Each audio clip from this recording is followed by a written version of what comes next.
What's up, everybody? It's Monday Night Raw. Raw has a new set. God damn, the set looks like a gigantic fucking half pipe. But it's unbelievable. Plus Vic Joseph, the guy who took my job in WWE. And of course, Dreadlock Man. It's going to be unbelievable. We're going to talk about Monday Night Raw in just a second. Jake DeMarco's going to be here. You guys are going to be calling the show. We're going to take your phone calls. What did you think of Raw? And goddamn, do I want to bang Lana. And if you're new to the channel, subscribe down below so you don't miss the news, the podcasts, and the WWE reviews. We're live after every WWE event. And also, fuck Joey Janela.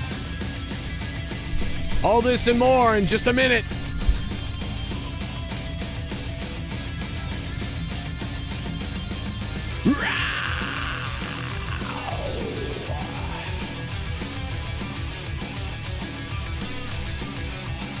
So you don't miss the news, the podcasts, and the WWE reviews. We're live after every WWE event.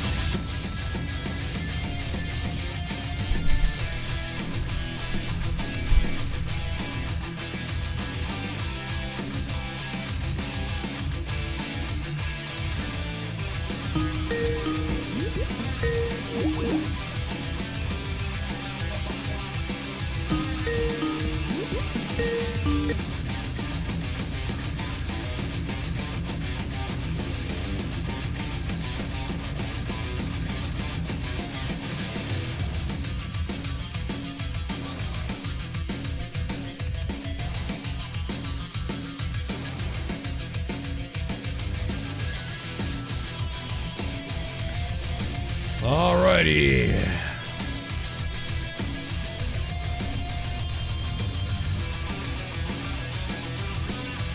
Bobby Lashley.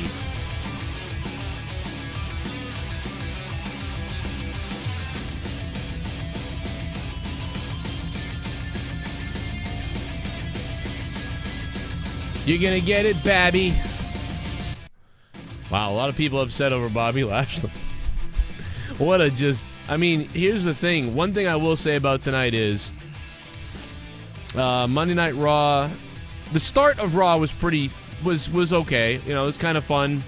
You know, they really... Dominic sold the shit out of all that stuff, man. He looked like a goddamn rag doll. Just getting the living shit kicked out of him.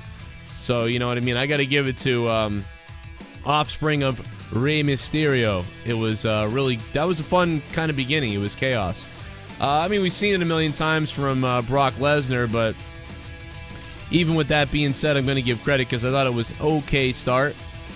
Dominic actually looked injured, like he was being carried away on a stretcher, as opposed to some people who either oversell or undersell that situation, and Dominic just looked like he was in pain. So I thought that was a nice opening to Monday Night Raw.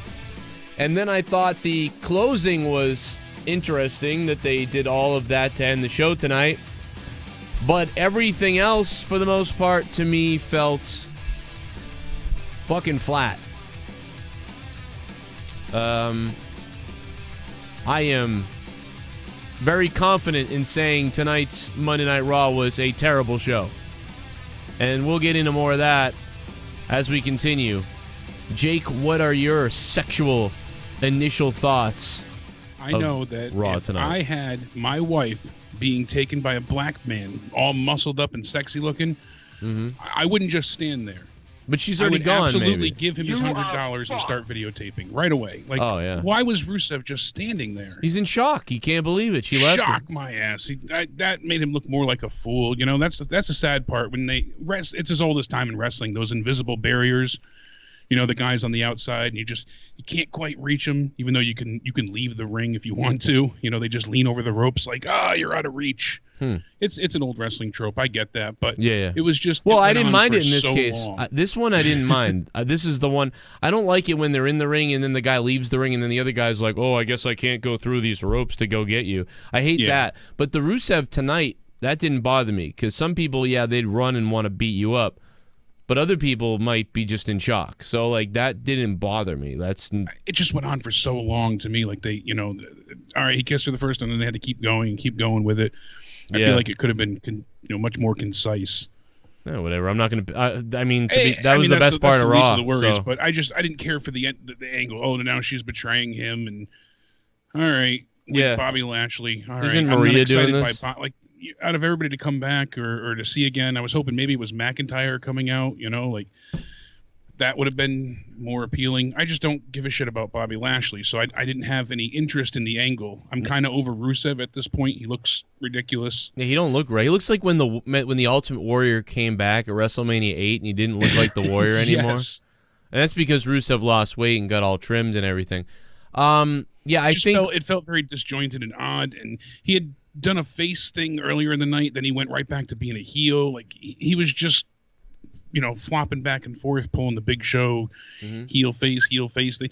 So you don't know whether to cheer or boo. You don't know where you're lying. Like it's like he just got back. Like he should have said, "Never mind about Lana. We have something going on. I don't want to talk about it."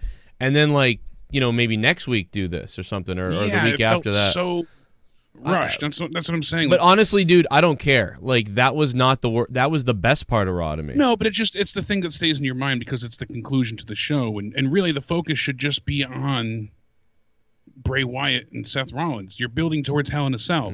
This doesn't have anything to do with Hell in a Cell.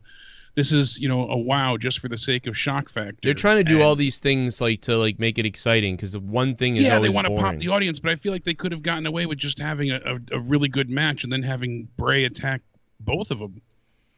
That would have been, leave well enough alone with this relationship thing. And I honestly don't care. Part of me too. Anyway. It's always odd because they're really married, and they're not on-screen couples. So now she has to kiss, Now they'll be on Instagram in a week, like, hey, we're in Pittsburgh. We're in Belize, soaking up sun rays, husband and wife, but not even the fact that it's just uncomfortable to watch. And I know it's acting; people act all the time. It's just I thought it was hard good. To separate. I thought they did a good job, to be honest. I was uncomfortable. I'm not saying it's not believable. I'm just saying it's because there's not kayfabe like it used to be. They broke that with Total Divas, with social media.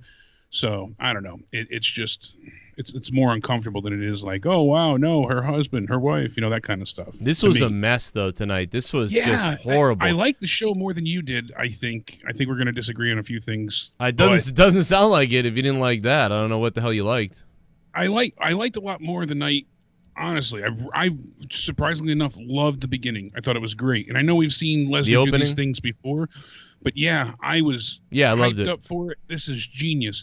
They needed Lesnar to be booed, and they got the crowd to call him an asshole. It worked out perfect in their favor. Great booking decision here.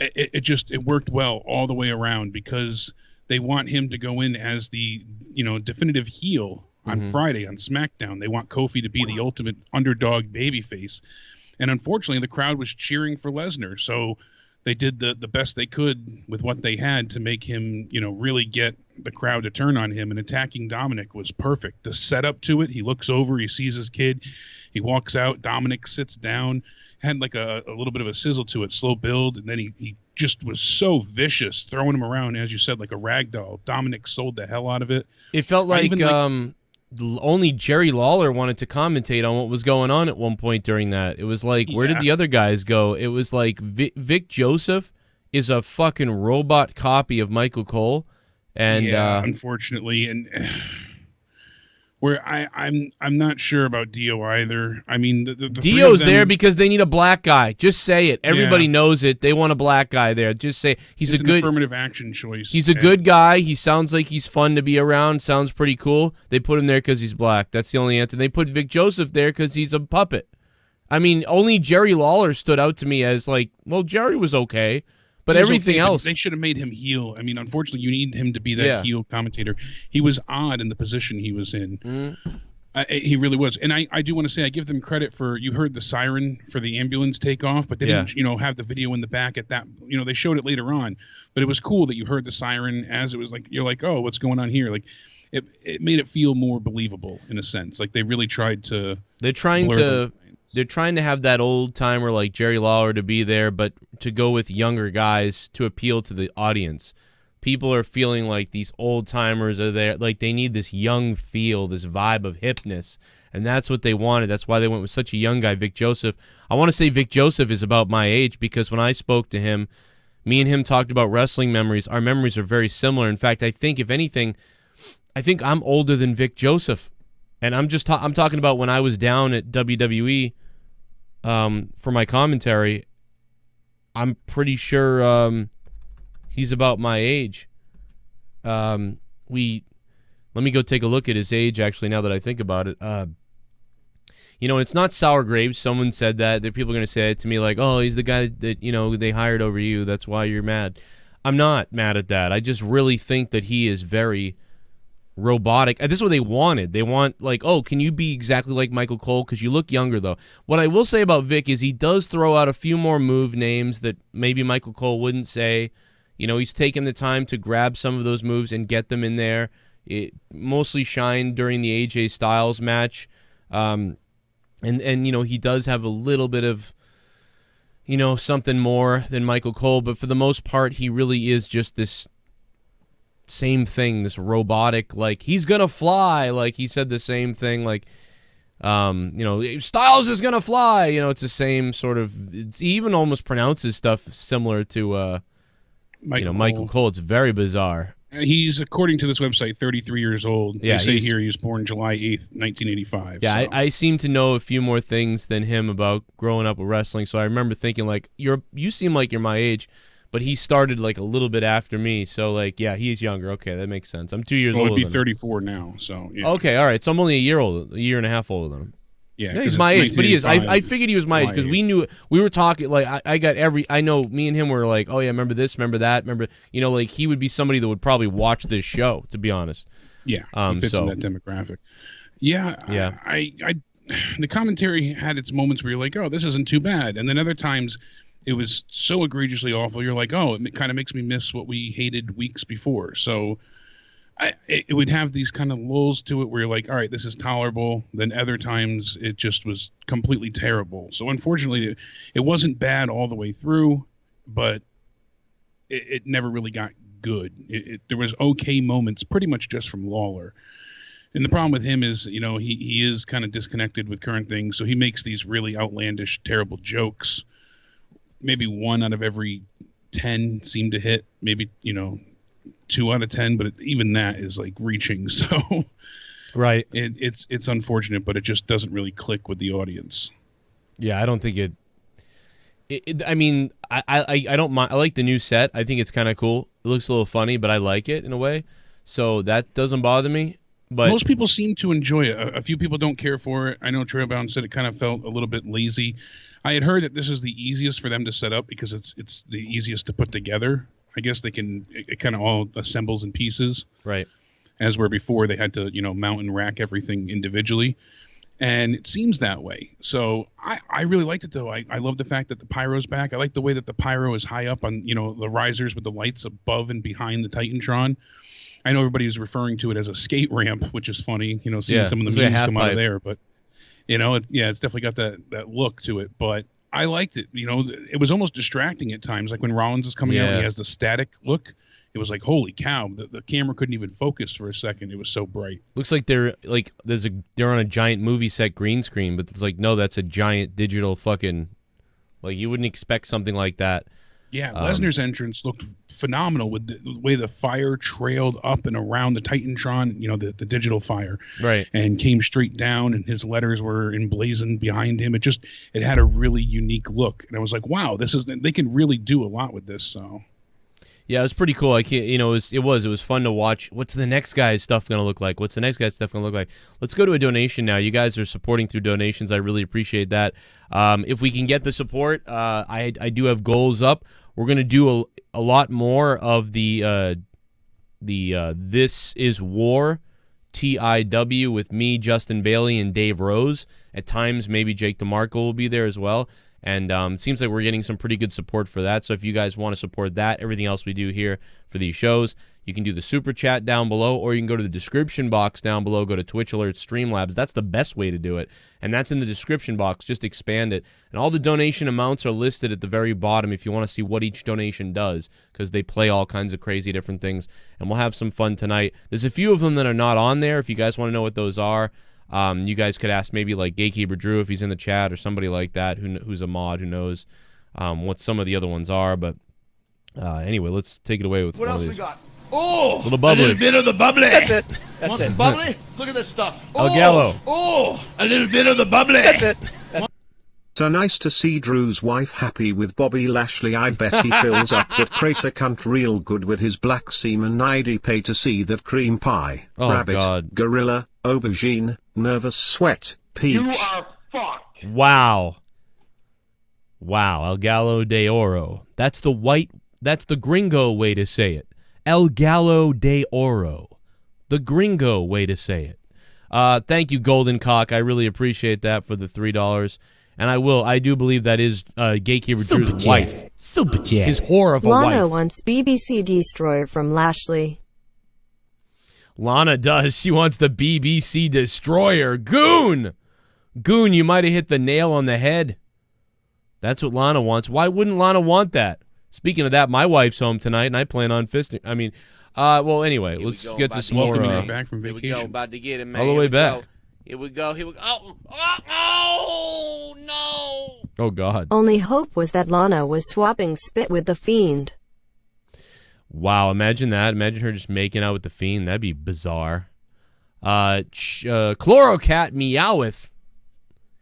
Meow, motherfucker. Chlorocat, thanks for the $5 super chat party. Much appreciated, my friend. I'm going to sit here and drink my Corona Light. It's cerveza time. It's cerveza time, man. And shout out to our lovely, lovely lady out there, Thunder Rosa. Man, is she hot on Twitter. Follow Thunder Rosa on Twitter. She is goddamn it, man. I love that girl. I think she is just gorgeous and just amazing and a great wrestler. Follow everything she does. God, she's amazing. Plus, Title Match Wrestling on YouTube and Title Match Network. You guys can get that 3 months 50% off, okay? Make sure you guys use coupon code Cronin. You'll get all the pay-per-views over there. It's like thousands of videos and all the current ones every week that get uploaded there by all these different wrestling companies throughout the world. And, of course, that is through iPay-per-view on TitleMatchNetwork.com. Coupon code Cronin. Only for you guys. 50% off, 3 months. Holy shit. Super Chat Party. Bobby won the main event. Russ and Mike gonna start a tag team called the Cucks. Bobby saw hand. Kofi are gonna bring the agenda into 2020. Oh, my God. Imagine if they started the Cucks. Spaz Phoenix, thank you for the $5. Thank you guys for the donations and keeping the shows on the air. And we will try to get some more TIW to you guys this Saturday. This Saturday we'll have some of that. Back to Jake. What's on your mind, baby? Baby. So I couldn't help but laugh. Some of the memes already. You see Dominic getting strapped to the stretcher, and somebody said, "Bad idea for bring your kid to work day." Just, we go right into the first match. Sasha Banks taking on Alexa Bliss. Alexa now has pyro. I thought that was cool. We went ahead and didn't get what I expected from this. I thought they were, with it being the season premiere, they were going to give us, a really decent knockdown, drag out fight with these two, especially with the bad blood and history that they have. Unfortunately, I know they're building towards the pay-per-view, but I felt that they could have went about it a bit of a different way. They must have had Jerry say 50 times, "You told me you weren't going to, interfere in the match. You told me you weren't going to get involved," to the point where it was so obnoxiously annoying that I just wanted to mute the television. I've got another funny little quip here. You may know about it already. Do you know what I'm going to say? No. I just got word from our friend who was at the show tonight. Yeah. Longtime listener, Joe Cronin Show, is also a $25 producer on Patreon. And by the way, you can be a $25 producer too. Mikey to Crikey. Mikey to Crikey. He was there tonight. No shit. Joe, please tell me that they showed on the air when Corbin was sitting in his throne and it collapsed. It broke. I didn't see that. No, I saw photos of it, but he was sitting and kind of leaning, and the side piece fell off. And you see pictures of it just like tipped on its side with part of it broken off. That's why they were standing there when Seth Rollins came out for the main event. That's because I was like, it looks odd with them just kind of standing there ominously off to the side. But all right, they're going with the storyline. Yeah. Well, that's why. So Yeah, apparently I was like, oh my god. Please, somebody, we have to find video of this. He was sitting on the throne, the leg broke, and it tumbled on the stage. That's fucking hilarious. Please tell me we can find that. Gets a clip of that or gets some form of oh you my know, god, that'd be great. Let me see. Throne breaks. I just typed that in. Yeah, there's gonna be somebody on Twitter that's got it. There's got to be someone in that arena who was taping that or videoing that. Nobody tapes anything anymore, I guess. But I saw quite a few different photos. But yeah, definitely it broke. So oh my funny god, shit. please get that to me. Somebody find that. Oh my god, Mikey, So like. Why didn't Mikey get it? He was there. He would have had a good shot of it too. But I mean, yeah, because he said on Twitter, "I just saw this live," and I was laughing. Oh, yeah. I mean, who would be recording that whole time? I guess, but somebody probably got it, man. yeah. Some people do for the intros of wrestlers and whatnot. So Unbelievable. Did you see my match with Tommy NC? I took yes, him on. I did. Amazing. That might have been better than most of the matches on the show tonight. It's a pretty good match. You might be right. I definitely good. think so. It's pretty good stuff. Let me play another donation here. Give it a hell yeah! Hell yeah. Rusev and Mike Canlis should be a new tag team, the Young Cucks. What the hell? Somebody else just said that too. Everybody's saying this. Gorilla Strong! What's up, Gorilla? It's good to hear from you, motherfucker, Gorilla. Man, it's still good to hear from Gorilla, dude. I hope your situation got better, by the way. Gorilla, here's a cerveza for you, man. Love Sexy you, buddy. bastard he is. He's the man. Gorilla. By the way, looking amazing. Wasn't it you, Gorilla, that sent me the Captain Spaulding photo? He looked amazing. Gorilla Strong sent me a picture of him as Captain Spaulding.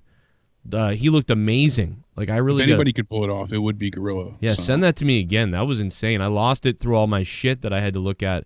Sometimes I lose things, guys, just because of how fucking crazy the tweets and everything get. But it was great. It was fucking spot on. Super Chat Party! You are fucked. Team Flair, Team Hogan, Saudi Money Mania, love it. Saudi Money Mania, baby. Spaz Phoenix with the $2 Canadian. But problem is with Flair and Hogan, the teams, I mean, Survivor Series is coming up, and that kind of cucks out Survivor Series for everybody. So Yeah, made it people ruined mad about Survivor that. Series, essentially. I Well, mean, what's the point? Well, plus we've already seen it.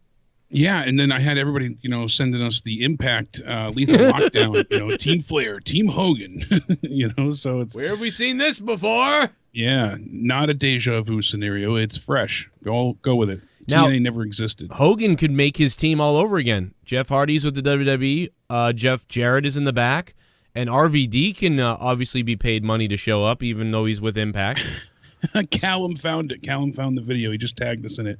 Sorry. But All it's right, here we worth go. Interrupting you. Callum Keith? Callum Smith Oh, okay. And found it on Twitter of the chair collapsing. You see Corbin sitting in it.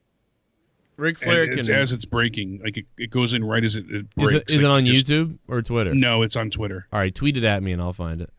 You were tagged in it, so Oh, okay, I just got to retweet it myself. Because I'm banned on Twitter for life, I have Yeah. to... it was. I have to use my VPN on my computer, but I can't log in. Or it's fucked up. It's retarded. I'm a white male. I can't have a Twitter account. That's the video address directly. I don't know if that helps. Antifa can kill people, though. It's okay. Yeah, they can yell at old people in the street. They can beat up old ladies in the street and whatever they want to do. But you see Corbin just sitting in the chair, and then all of a sudden it just boop, and he falls to his side, kind of gets up, and he just looks. Oh, it looks and Orton like looks like he's laughing. Unfortunately, in one of the this already photos I saw. missed it falling over. Unfortunately, I wish we had it. He just looks at it. Randy Yeah, Orton's he's- laughing. Right as it starts, he's sitting in it, and then it collapses. Randy Orton's laughing. The one that Matt Mania put up, he's sitting in it, and then it collapses right away. Oh, there's another one? I'm not sure which one you're watching. The one that I had sent. You can see Oh. him. He's sitting in it right as it starts. I guess I'm looking at one Drew sent. And Drew's a failure, so. Oh, man, I can't find it. Oh, well. Wait, Gorilla Strong sent me a photo. Oh, yeah, there's his Captain Spaulding. Looks good. But whatever. Anyway, it's funny, and we'll try to find it. But let me play another donation while I just click on these things here. Shit bomb. Hell yeah. Lana, give yourself to the dark side. It is the only way you can save your friends. Yes, your thoughts betray you. Next tag team champs, the Cuck brothers Rusev and Kanellis. Everyone's saying that, man. They got to be the Cuck Bucks. Here I am, an SJW. Doth Lashley, thank you for becoming a $5 shit bum. Can you imagine them being the Cuck Bucks? That would be so great. The Cuck Bucks. All right, let me go find this since you just sent it. I sent it to you on Facebook as well. So Thank you, Darth Lashley. Really much appreciated for that. Let me Shit bum. There's another one. Kermac. The Raw stage looks like a Tony Hawk's Pro Skater level, and holy shit, Lana has jungle fever. Oh no, my God! What the fuck? Kermac, thanks for the $5 and becoming a $5 shit bum. Wow. Jungle Fever. God yeah, see, everybody's damn. going to be focusing on that. And like I said, it just, not a great angle. Yeah, I don't. Not at all. It was interesting at the end, I guess, but it was like, what the fuck? Like, I don't know. It was crazy. I was laughing at it. Man. Here we go. About to Unfortunately, get it, man. I don't think we're supposed to be. Here But we go. Yeah. Ulysses Smith. One thing we see from the changes is that WWE 2K20 is already outdated definitely, but this ain't nothing new sadly. WWE 2K20 lol. Yeah, every time WWE 2K comes out with a game, they fix the stage, and then the stage changes again, and then the game looks old again. These fucking guys. they just can't catch a break. 2K's like, can you tell us at least like that you're doing this like at some What it's point? going to look like? Give us a heads up. That's why I said they shouldn't have iterations yearly. I know that's financially what they make their money off of, but they should just update the game every so often. You know, $30, you get all new wrestlers, themes, roster updates, and Do a little basketball dance off the concrete. That'd be cool. I mean, I'm just so sick of you little meth head devil worshippers. I'll be honest, I'd like to take a big bite out of your face. Take a big goddamn bite. Ha ha, I am rolling Lashley and Lana lol. They started off good after Becky Sasha segment. Jake lol, I wouldn't be standing there. I feel you. Jake lol. Ray versus Brock Saudi. yeah, I wouldn't just be God. standing there. Ray versus Brock at Saudi. Yeah, it's like they built all these little things for Saudi, and we just the minute they said Saudi Arabia or Crown Jewel or whatever they said, the crowd just went, oh. Yep, everybody kind of just tuned out. Oh, great. So this was all a waste of time. That's what everybody thought in the crowd. Magnificent One Swag. Magnificent One Swag, you are the largest donation of the night, so we're going to go ahead and put you on the board there. Yeah, and just like Matt said, we've seen this before with Lana and Rusev. Remember they did it with Ziggler when he had Summer Rae with him? Right. What was it with the fish? Yeah. Yeah, it was like very Goldfish similar. one. You know, it's just... And it didn't really work that last time. No, it didn't. And then they said they got engaged, which they got in trouble for, as they were supposed to be, you know, against each other and seeing separate people. Right. It was a mess. And that's what I'm saying, too. Like, I know, people can act, you see married people in movie roles dating people all the time and being intimate. And it's just with WWE, they make it awkward because they'll break the illusion so quickly that it's just uncomfortable. Yeah, this is very weird. I don't know. Yeah. I don't know what to tell you. But Becky drove me nuts tonight. She stuttered and stammered her words around more than my dumbass does. She just couldn't get a sentence out on commentary. And she was stammering and stuttering and just messing up everything. Every time she went to go say something, she was just a mess. She was an absolute mess. I don't know what her problem was today, but she couldn't get her sentence out. She started to say something, and then she'd repeat the last words over and over and over. And then she just stood up and held up the belt, and it was like, okay. Then she went ahead and started taping her wrists. She tries to finish another thought, and she messed it up again. She couldn't get out a full sentence. And then you heard the king just over and over again. You said you weren't going to do this. You said you were going to behave. You said you weren't going to do this, over and over as well. So it was infuriating to watch. And then it was a shit match with a stupid, feigned injury angle. and we got a quick little pin to the end to steal it. And it's a hard thing because Sasha's the #1 contender, Alexa's the tag champ, so I knew we weren't going to get a straight up clean victory, but I thought we'd get a better match than what we got in 4 minutes. And unfortunately, it just the after brawl and all that stuff. I know they're trying to make it where, all right, Sasha runs away and Becky's standing there, so Sunday she can't run away when she's in Hell in a Cell. That's what they're trying to sell. But then you have Sasha later on calling her, a wuss and saying she can't escape. But Sasha was the one running away, so what is it? Just make up your mind. Yeah, right there. I wish he tumbled with it. Yeah, I wish he fell over.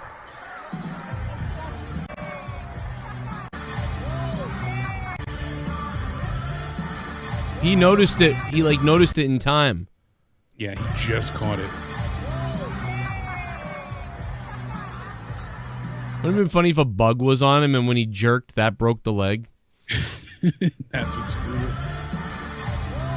Because that I wish didn't that look was on the air. No, because really that didn't look normal. It didn't look normal that he I think he felt it going. Yeah.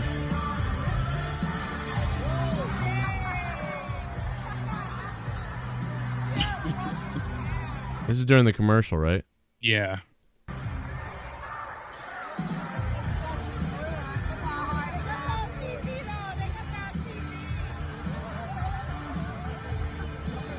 You see Orton laughing? Yeah, Orton's dying, dude. Orton is fucking dying. He's losing his mind. That was the first photo I saw with Orton bent over laughing.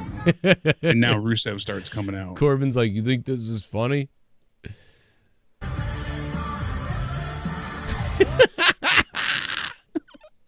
Oh my god, dude, it's funnier every time. Look at Orton. He's like, what are you doing? And then fucking looks at the chair. Look at them.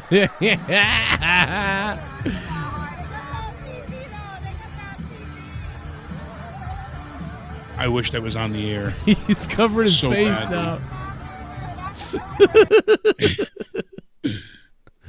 Oh my god, man, that's fucking hilarious. If only it had broken and he'd fallen over or something, that would have been really good if that had happened.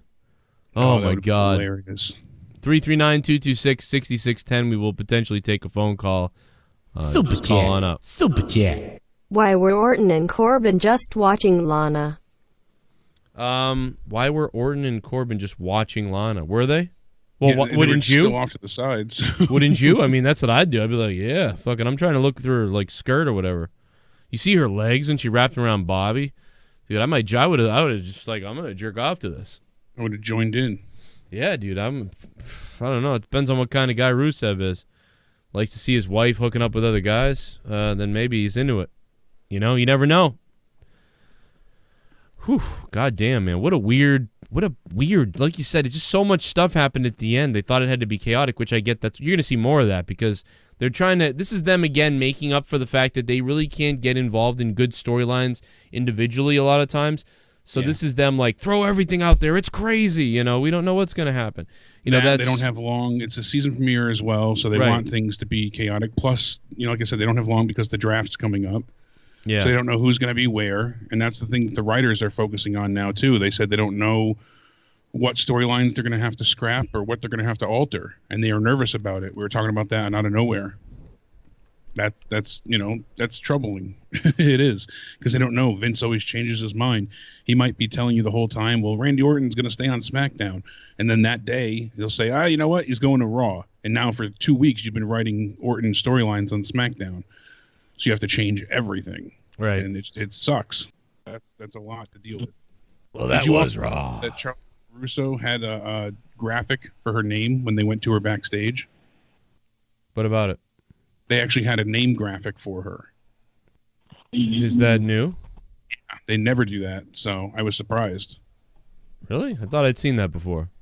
No, at least I've not seen it any time. They actually had a graphic for her name that popped up, saying who she was, because for so long they went ahead and avoided, in acknowledging any of the interviewers. They would say their names, but they would never have a graphic or info pop up. So, I didn't even notice that. 832, hello.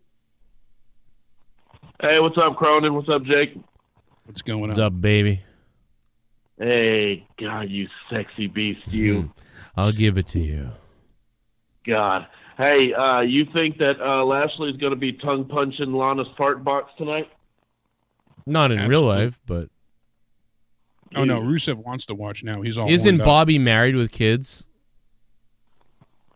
Yeah, but that... I like what somebody said on Twitter. They're like, what's his sister's going to think? Yeah, he's going to beat them later. Now, hey, I know you were talking about Kanellis and Rusev being the cuck bucks. Dude, dude, it's time to go to the super cuck party. Super cuck party!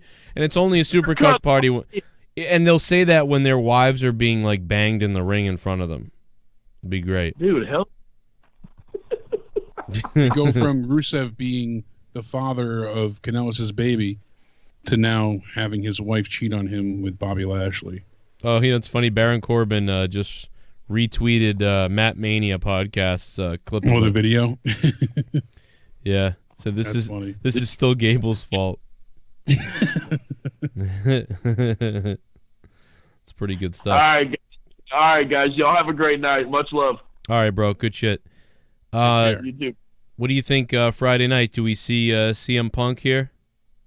My God, everyone! I worry that if it doesn't happen, if it doesn't then people are happen, just gonna yeah, be disappointed. People are gonna be pissed again. Here we go again. Like it's fucking. Yeah, you know, oh, we got All Out. It's gonna happen at All Out. Oh, you know, they're in Chicago again for WWE this or that, and it's just a weird set of circumstances surrounding it. You know, I do obviously think that people are there's. always going to talk. I think there's more of an. He's definitely, if he's going to come back anywhere, it's going to be WWE, because he definitely is not going to AEW. Because if he was going to AEW, he would have showed up.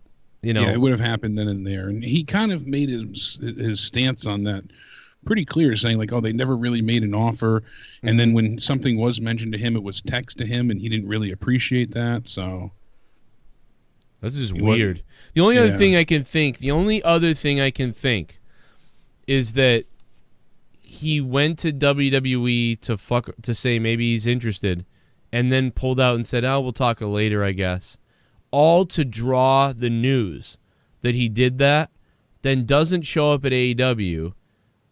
So then people go, "Oh man, what the fuck?" And then also buries AEW. But he actually shows up at AEW TV, and that would be a blind. Nobody would see that coming because he buried them already.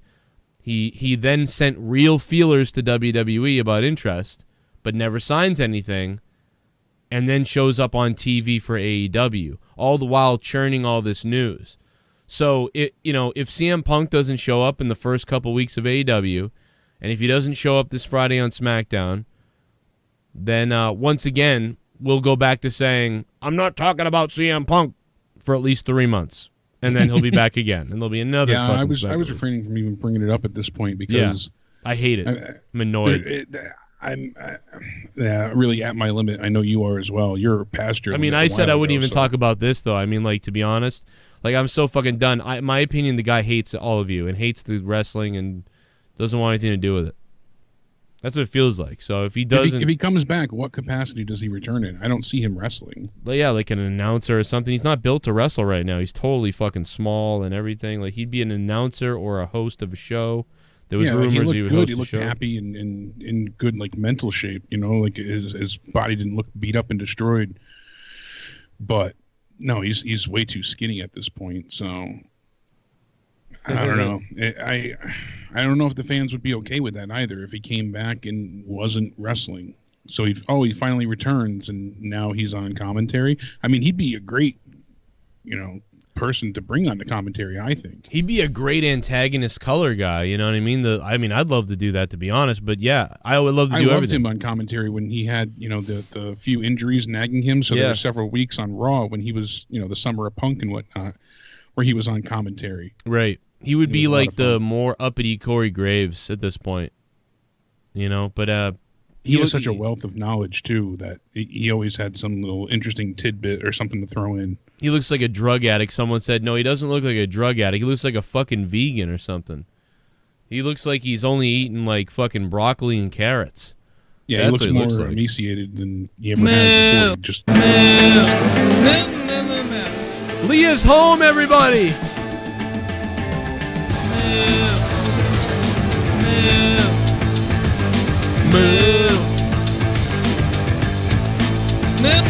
The $35 moo. Anal Finger Blaster is straight up corny. Nice to see Brock beating up Mexicans. Raw sucked. Anal Finger Blasters. Oh my god. DC Derek USA, baby. Good old DC Derek with the largest donation of the stream so far. So we're going to have to put DC Derek on the board here for the $35 cow donation. That's my wife there. For the people that don't know, that was a clip from Monetize This years ago, 3 years ago, where we made Leah moo like a fucking cow. Here we go, about to get it, man. Here we go. Ulysses. Here we go. Oh, Classic. Smith the Third. No. I know guys hate Lashley, but I am sure they want to be him for tonight. That was a long kiss. Yeah, For all that lol. I don't think guys hate Lashley for, I don't know what that means. Like, I think people hate Lashley in WWE for the most part, and I think guys loved Lashley in Impact. So I don't know what it means. I enjoyed him more in Impact. I have no reason to care for him or his character, and I know how they're going to use him too. The guys, why do guys hate Bobby Lashley? That's not true. I think it just made more like a jealous statement. Yeah. Okay.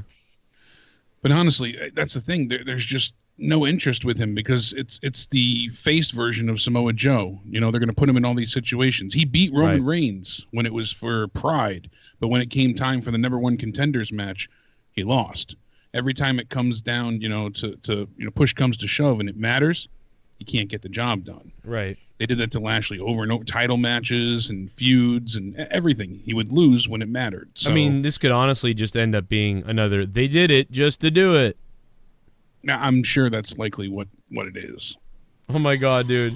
I've got another video of Randy laughing so hard he's got his shirt over his face. I mean, he's actually laughing at Lana and all that stuff. I don't know if he's laughing at the chair. I don't know if this is him laughing at the chair. I bet you just everything made him laugh at this point. Oh my god, I can't tell. I was laughing at him get the rug out of the ring. Let's go. Man. Kicking it. And I can't tell. But he's kind of playing along to the whole Lana thing. So I don't know if that's. Yeah. He's probably really laughing at the chair, but it's sure. but he can do it because it's supposed to be on camera laughing at that anyway, maybe. So, it's whatever. But yeah, Bobby Lashley appeared to be a beast on TNA Impact, but in WWE, just kind of What else we got? Oh, weird. A little bit of the bubbly. That's it. Bubbly. Want some bubbly? Look at this stuff. Oh, a little bit of the bubbly. That's it. Man, fuck Raw, fuck the Steelers, fuck the Steelers, fuck the Steelers, also fuck my Bengals. We never get it done. Fuck this week. I was in the hospital late last night getting treated for second-degree burns on my arm and leg. Jesus. I'm on pain pills. Zany that's face. awful. Will Tactics, you'd probably fucking rather burn yourself again than watch Raw again, to be honest. That sucks, bro. I've had burns that aren't that bad, and they're awful, so I can't imagine having that level of burns. Anybody burnt badly, it's Here we go. I'm about to get that's it, man. awful. Those are Here we go. About painful. to get it, man. Here we Thanks, go. Will. Here we go. Oh, Ulysses is back again. No. I am convinced for the rest of our lives wrestling will never be as good as it used to be. I could complain, critique, or point out all flaws, but why anymore? Yeah, it's true. I mean, if you're just a watcher of it and this stuff's bothering you that much, you're gonna end up tuning out because it's just crazy, That's why I started doing this. I wouldn't be doing this if if things were going well. I probably never would have started being you know what? I'm just gonna focus on wrestling only on YouTube. Instead, I'd probably be doing fucking weird-ass videos or a show on something else. I wouldn't be talking about wrestling because I was so enraged at wrestling, I started making videos. What else we got? Oh, a little bit of the bubbly. That's it. Want some bubbly? Look Yeah. at this stuff. Oh, a little bit of the bubbly. That's it. Finally, I am coming back to SmackDown. Oh my anyway, God. Here is my question, Joe. If you had a choice to be suplexed by Brock Lesnar or jump off Hell in a Cell, which one would you choose? Dwayne the Cock Johnson. That's a tough one. That's a tough one. I think I almost want to say jump off Hell in a Cell because he's just so scary when he throws you. You're the broken neck, the Singh brothers. But yeah, I'll take the I will take the Brock Lesnar suplex. Shit bomb. I guess. Holla if you can me sorry if you guys thought I was coming out in Sasha's match. Scott Steiner. Yeah, because I made nobody that thought before. it was you. No, because you just hear the siren. I made a joke of that too to myself. I was like, "How if you hear me?" But I was like, "Oh, that's cool that you see the you hear the ambulance go off, but they don't have to tune to the back. It just makes it feel a little more realistic." After how horrible he was in the WWE, after what bad. Triple H had to do with him, and after what he said about the company, all three of those reasons, you'll never see him again. Oh, a little bit of the bubbly. That's it. Yeah. Want some bubbly? Look at this stuff. Oh, a little bit of the bubbly. That's it. Bubbly. BBC Mondays, Transcock Wednesdays. Transcock Wednesdays? Yeah, a lot of people made light with AEW's opening, the Dynamite show opening. It's all rainbow effects constantly. It really feels super SJW-ish. Really? I mean, I saw it and I thought that. Like, I thought, oh, it's... But, I mean, I did see that. I did think that a little bit. Like, but then I watched it and just thought that, I guess I didn't get... You know me, like, I'm ready to go, oh, here we go, with this SJW shit. But I don't know, I saw it, and I did think to myself, like, how come that's not, like, fire or, like, explosions or something? Because it's called... rainbows everywhere. Yeah, it's called Dynamite, so why isn't there, like, explosions? It's flamboyant Dynamite, Joe. Yeah, so that was weird to me that it wasn't... That's the one thing where I was like, that's kind of weird, but...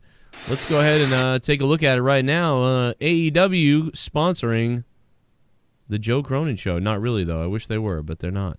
Although some of their commercials do play on my videos, so that's, I guess, something, right? Wish I was there doing commentary with Excalibur.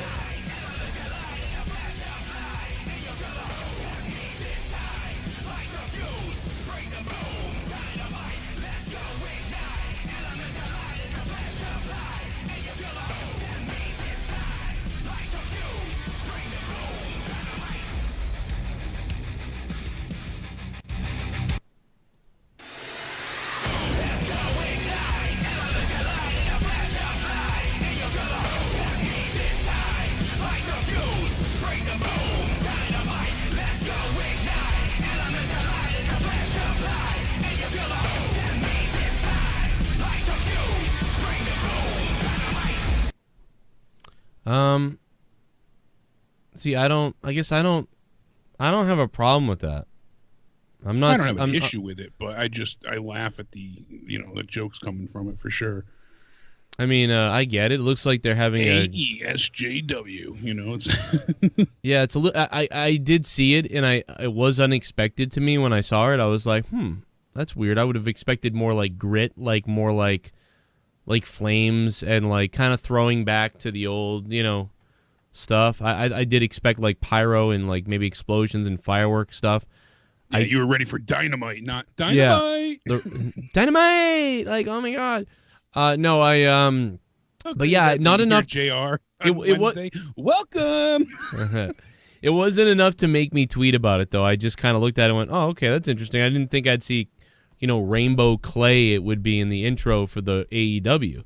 Rainbow Clay. I didn't think would be Rainbow Clay Smoke. I didn't think that would be in the intro to AEW. I thought that to myself, but I went, "Oh, it's kind of cool. It's all right." And that was it. I moved on. But though I can see how some people would think. Yeah, the colors don't matter. It's just it was just something to giggle at, Yeah, a lot of people making fun of it, I'm sure. But instead of pile driver, we get pile driver. God, I hate that guy. What else we got? A little bit of the bubbly. That's it. Tonight, Some bubbly? Look at this stuff. got a little bit of the bubbly. A little bit of the bubbly. That's it. Bubbly. First hour was great, then the fat drunk sloppy slob fell down and couldn't get back up. What a disappointment, but GD Lana legs. Yeah, man, Lana's legs. Holy Christ. Firebird 3. Firebird 3, thank you very much for the donation. I am playing a bit of them because we are... you guys are fired up tonight on the donations. Holy shit. They are rolling in. I had a goal to help us produce the wrestling show on Saturday, and we're almost at that goal. Here's DMOON. Holy shit.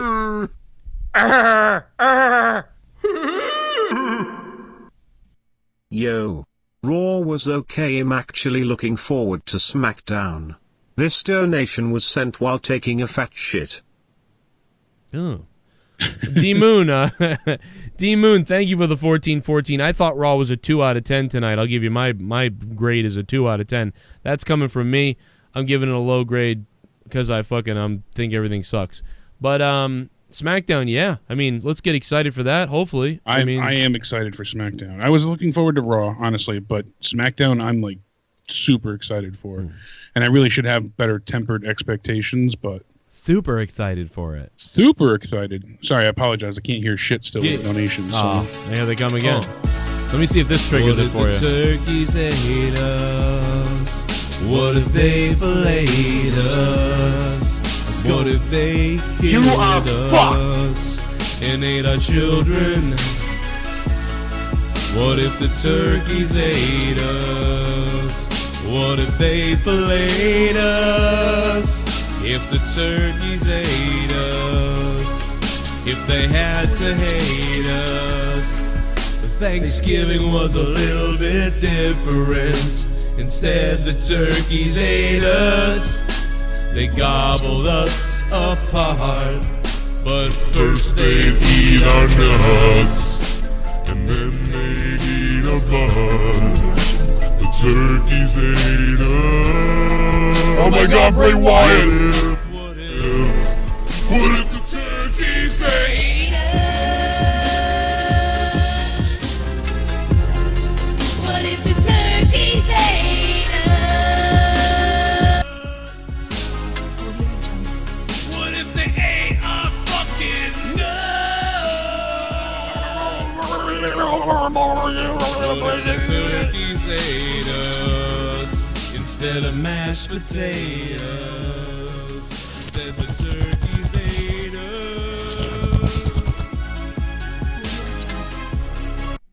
The new Raw theme is softer than fucking baby oil. Second, the new commentator is Michael Koch. If he was openly gay, Lana is getting that BBC and Rusev will watch. Lol, I can't say I wasn't impressed with the new stage, but the product was bad. 5 out of 10. Wow, he was higher though. The Soundwave 92. Thank you. What was the new theme? I didn't see the new Raw opening. It was Skillet, Legendary. Let me go take a look at it. The Soundwave 92. Not a great song at all. Oh, we're legendary.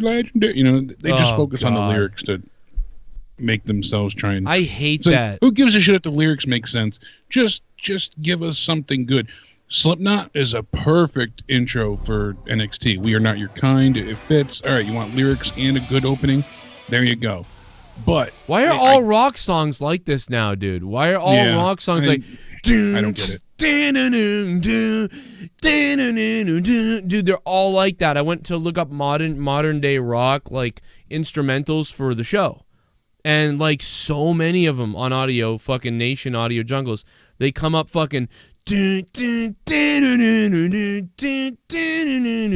all the same. Like, what is this? It's the same thing. Yeah. I'm gonna throw up.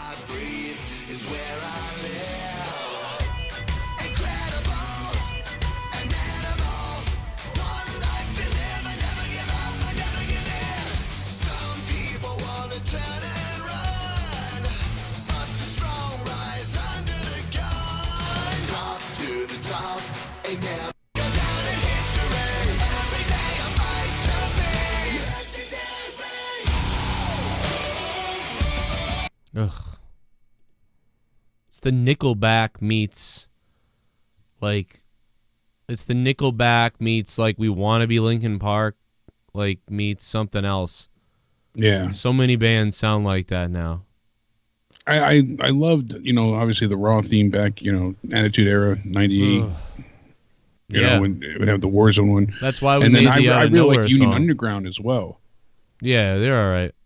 But I like the theme, I'm saying. I wasn't crazy about them. Yeah. Turn me on, Mr. Dead Man. You know, I liked that theme. Papa Roach was okay, but yeah, this is really getting ugly. I didn't care for the Nickelback one. I didn't care for the Shinedown theme. The Nickelback one was probably more driving than this, actually, to be honest. It was, honestly, sadly. Yeah. And I liked earlier Skillet stuff, but this, just doesn't do it for me, especially for, wrestling. Wait a minute, what was the last song? Was that the fucking... Yeah. I like that better than this. Yeah, I didn't care for that one either, but I would have had them keep that over this song currently. Yeah, I actually like that, but even that was like the poppy rock theme thing. Like it's like what they all do now. Like if I go on Audio fucking Jungle right now, or if I look for like a song to buy, you know what I mean? Like and I type in rock, you'll just find like a million of those. Like you could have like a million raw intros. Yeah, and it's all the same. Like you said, that's what's basically being produced now. A lot of it is computers writing the chord progression. And honestly, I saw not long ago there was an interview with some guy that worked for a major record company that was saying how they do it is they have a whole computer program that designs certain melodies, and when it finally pulls out a hit, they just have a lyricist put together lyrics for it, and then they give it to their new band of the week, and that's what gets released. That's ridiculous. It's not people writing music anymore. It's just the record label says, "Oh, you guys sound decent for but you're not going to use your own music. We'll give you music to play." This is like the type of stuff right here. You hear this? Yeah.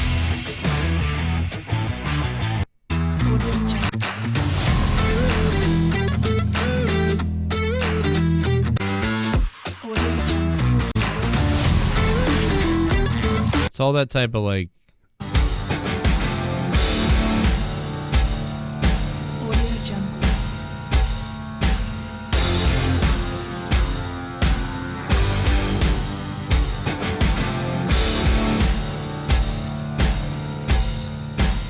Audio Jungle.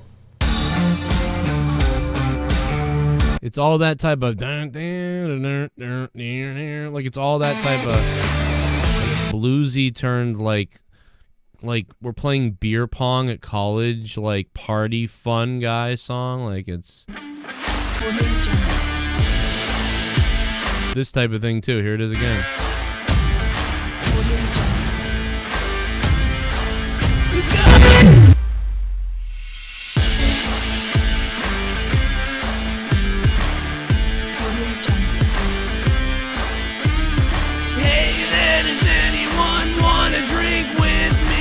It's all the same, like fucking like, and then like there's way more examples of it, dude. It's all the same shit. If you look it up on all the charts of all the rock everywhere, it's all that same sort of like and it's like these are all old like blues riffs like turned rock that they're just throwing in there, and then they're like having this like drop dub bass drop fucking sound. Like, it's all this, and then they have like a driving verse with a fucking like with synthesizer. It's really weird now. Everybody's that's the problem. Yeah, it's all formula based. So they have riff 1, riff 2, chorus, or verse, chorus, and then they add a bridge somewhere between, and it's just repeat. That's why nobody knows bands anymore. They're like, nobody listens to new bands. Yeah, anymore. I can't remember the last time I found new music that I really liked. I liked some Asking Alexandria. Their most recent CD wasn't bad.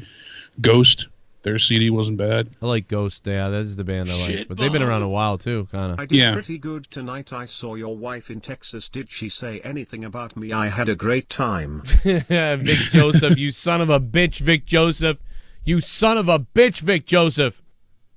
You stole my job, and now you're trying to steal my wife, Vic Joseph? I'm older than you. You should kiss my ass, Vic Joseph. In fact, I'd be great with Vic Joseph. If I was like a heel commentator with Vic, that could be fun. Be funny to hear you put him in his place. Yeah. Hey, Vic, you look like Pee Wee Herman, but too tall. You know that, you fucking weirdo? Hey, Except Vic, he here's did all the... stay in jail after masturbating in a movie I'd theater. show Vic all the tweets of the things that people sent me he looks like. Bobby went full Tyrone on Rusev face with tears of joy face with tears of joy face with tears of joy face with tears of joy raw 410. He's Tyrone. Thank you very much. Really quick, Trent made a great point. Lana is lucky. She should have gone on her knees and sucked that big black cock. And I Oh, wish I was Jeremy. there. I would have sizzle Lana and squirt in her mouth. Oh, $5 shit bum Jeremy from New Hampshire. Thank you, my friend. And make sure to keep sucking that beer down tonight, because I'm going to get drunk tonight, baby. I'm getting drunk tonight, and then I'm going, and I'm going to, ow. Like, that's what's going to happen tonight, baby, to Leah. Smackdown Hotel. Yeah, Trenton said you just described Jeremy Renner's horrible music. Exactly. All those, truck commercials, and you see every song the same. Jeremy Renner singing all of them. Mike and Rusev, the young cucks, the petite super limp party. Finishing move, more black for your wife and the dink driver. Oh. The Goon, thank you, man. And yeah, dude, Jeremy Renner, like, do you need a cold beer after work? Like, yeah, it's the same thing. Dude, thank you very much. And by the way, my name is Saddam Hussein, and my finishing move is my head's missing. Okay. The neck breaker. Oh. My name is Bobby Lashley, and my finishing move is black dick in your wife's wet white pussy. My name is Osama bin Laden, and my finishing move is 9/11. My name is George W. Bush, and my finishing move is I just painted a picture of my wife's cunt. My name is Tommy NC 2010, and my finishing move is Wendy's. Balloons. Oh, yeah, balloons would be good, too. God damn, man. God damn. Anyway, there's more donations. He was losing his mind on Monetize This, huh? Who? Oh, Tommy? Yeah, he's getting weird. He's freaking out. Barely did I was like, how the hell is the roast going to be able to work? Yeah, how are we going to do a roast with Tommy this week? I think it might be this week. I got to figure it out. It might be this week or next week. But either way, the roast of Tommy NC, he's going to, we're going to have to have how the hell is he going to handle that? I may only sign off on it if he wears a pacemaker or wears a heart monitor. And when you're like, yeah, because I tried to explain a little bit to him, being like, people, if they do the roast, they go in and hard at you, but it's out of respect and love. That's the point of the roast. Wouldn't it be funny if every time you said something about Debbie, it would start going like beep beep beep beep beep, like it started fluctuating. Like people that used to play the horror games with the heart rate monitor. The horror games. We could do the same thing, just have Tommy's heart rate on screen. Yeah, that would be funny. That would be fucking funny. I'd start talking about chopping up Crystal's privates. He'd probably start freaking he'd be like, we're gonna kill Tommy. That way, if we get to the level, if he ever reaches too much, we'd all right, you're out, Tom. We can't do this anymore. You're gonna die. You're gonna have a heart attack. We don't want that to happen. My God, that's gonna be Kane. That's gonna be Kane! My name is Kane and I'm donating. The brother of the Undertaker! The brother of the fucking Undertaker! Lashley gonna be in that kayfabe Russian booty tonight. Lana is gonna be like, dominate this pussy. I wonder how Rusev feels. What's wrong with WWE? What's wrong with Raw? I'm sorry, but this week is off to a, how Tommy would say, lackluster start. Very lackluster. Lana taking the black dick, baby. That's right, you Russian Bulgarian bastard. Lana, thank you for that donation of $666. DC Derek still remains the top donator at $35. Thank you to DC Derek, and thank you to everybody listening. And now, we have been graced by the presence of a god also, Devious Dave Rose. There we go. Apologies for calling in and distracting from your show. You were briefly just talking about the roast of Tommy NC. And Jake, I have no other way to communicate with you other than through other people or hijacking a show like this. So hey, go for it, because I got to pee, honestly. I've been asking Tommy to get you in contact with me for the last 2 weeks, so that because I know that you've been working on this in the background and stuff. And I want to, because I'm not the one who's going to be hosting it, but I'm sort of like executive producer, but you've been working on it too, so you clearly should be an executive producer too. And I know that you've been working on some good stuff, so we need to get together and we need to talk about this. So again, blame Tommy C for again, the whole delay on this fucking show is Tommy C. I've got my jokes fucking ready. I've got the whole plan together. Tommy NC? I can Tommy NC Thanos and make this happen. But Tommy C's going to be there? So Tommy C's going to be there? No, Tommy NC. Oh, okay, you said Tommy C. No, well, actually, he told me that Tommy C may phone it in. So one of the big thing of that you notice at the roast is that some people record a video and then like send it in so it can be played. Oh my God, Kurt Angle's coming. Kurt Angle's here. Coming to the ring. Apparently Hello, the unknown contact caller. I was Hello. messaging. Kurt Angle, are you the unknown caller? Okay. Well, that's enough of him. Yeah. I mean, he did sit on hold for a while, and I forgot about him, to be honest. But, you know. He had his own entrance music, apparently. I mean, we any more of that, and we'll get the WWE copyright. Yeah, exactly. Yeah, we go don't need ahead that coming and through. discuss this. Well, I'm gonna go grab a drink. I'm gonna grab some alcohol, baby. The party continues. Yeah, because I tried to call you on Skype the other day, Dave, but I don't think I was contacting the right name. So no worries. Well, I just saw your request, so I've got that added. Sweet, perfect. But yeah, now we can finally move forward with this. You know, Tommy, I think Tommy may have sabotaged us on purpose, but a lot of people are saying, rightfully so, that he may not be able to handle the roast. Fucking spiders. That was his choice. But like again, people need to understand is that, like you said, those we roast are those that we love. So like, you know, we're not gonna fucking like shit on Tommy, but we're gonna have some good jokes available. Yeah, we're all that's gonna the work whole point. together You want to to go make in sure hard that there's no have fun. repeated jokes. Yeah, exactly. It's gonna be a lot of fun.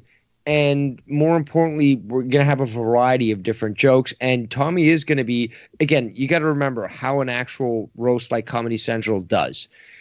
A lot of the jokes are actually just like reviewed on like, you know, a panel prior to it in a boardroom prior to it actually airing. So a lot of the comedians know the jokes that are coming up. But the star, especially when they're not a comedian, is set up with a bunch of jokes so that they can, you know, sound good against those that have been shitting on them for the last hour or so. So we're, again, the whole point is that we want to make this entertaining. We want to make this show actually fun. It's not going to be shitting on Tommy. It's going to be like people are going to like say things about everybody on the panel, on the dais, and then Tommy's going to shit on everyone that fucking talked about him. Yeah, Tommy gets the last laugh. I just didn't want to see it where it turns into him, you know, 20 minutes in just going, fuck you, fuck you, fuck you, fuck you. I gotta go. Well, it was Joe's. Here's the thing, though. The whole idea with me with the roast was I wanted to roast Joe Cronin.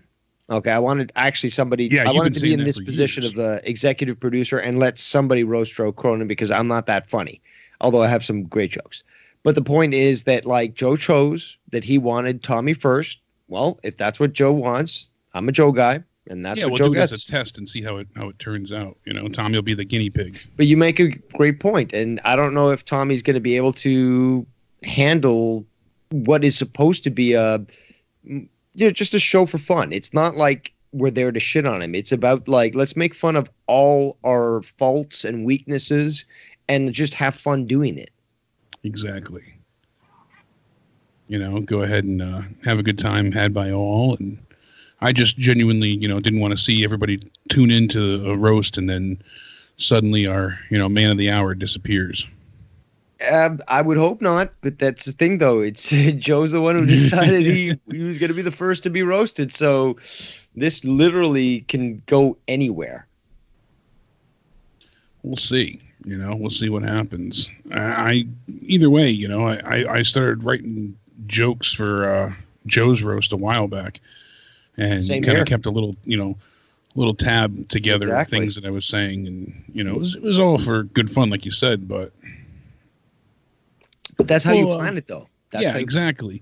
Yeah. But like you said, you know, a typical roast with the dais, everybody gets a chance to you know, crap on everybody. And then at the end, Tommy would get the last laugh. So. And more importantly, though, is like during those board meetings and stuff about like, okay, like, this comedian's now going to shit on everyone on the dais.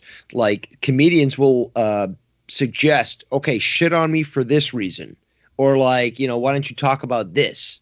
So again, we're going to like ensure that everyone, you know, gets their fair share, and then it's fair. But because that's the thing, like on a proper roast, when it's fair, it's fun and it's funny.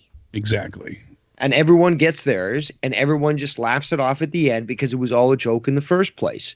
But if you can't laugh at your own, like, you know, whatevers, your own failings, your own, like, faults, whatever, then, like, you shouldn't be on the fucking show. And, like, I think Tommy actually picked a good dais, to be quite honest. I've got that written down, but everyone on there has thick skin. The only one who doesn't is Tommy. So is Tommy himself. Yeah, I mean, I have like a whole little page here of stuff that I started to write for Joe at one point, and I've got a few that I put together for Tommy already. I think it would be enjoyable. I mean, I've read some of them on the air here for Joe at one point. I was saying I've been writing actual jokes. I've been writing.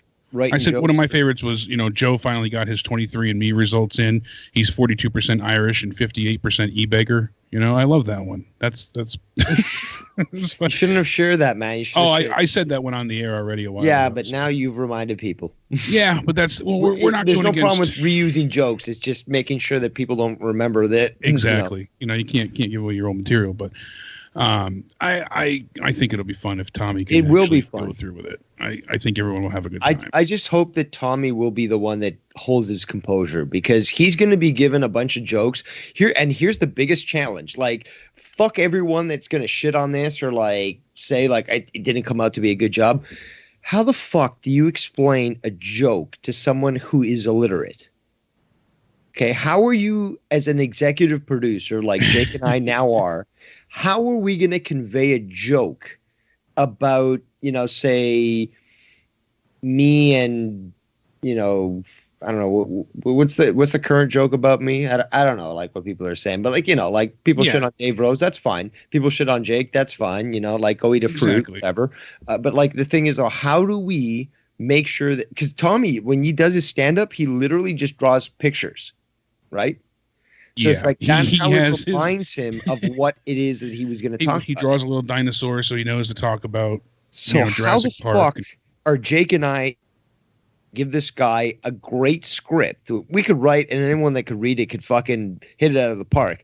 But how are him and I gonna like fucking make sure that Tommy can come out looking like gold at the end of this roast? Tommy's originally at one point said to me that he would write his own material. So.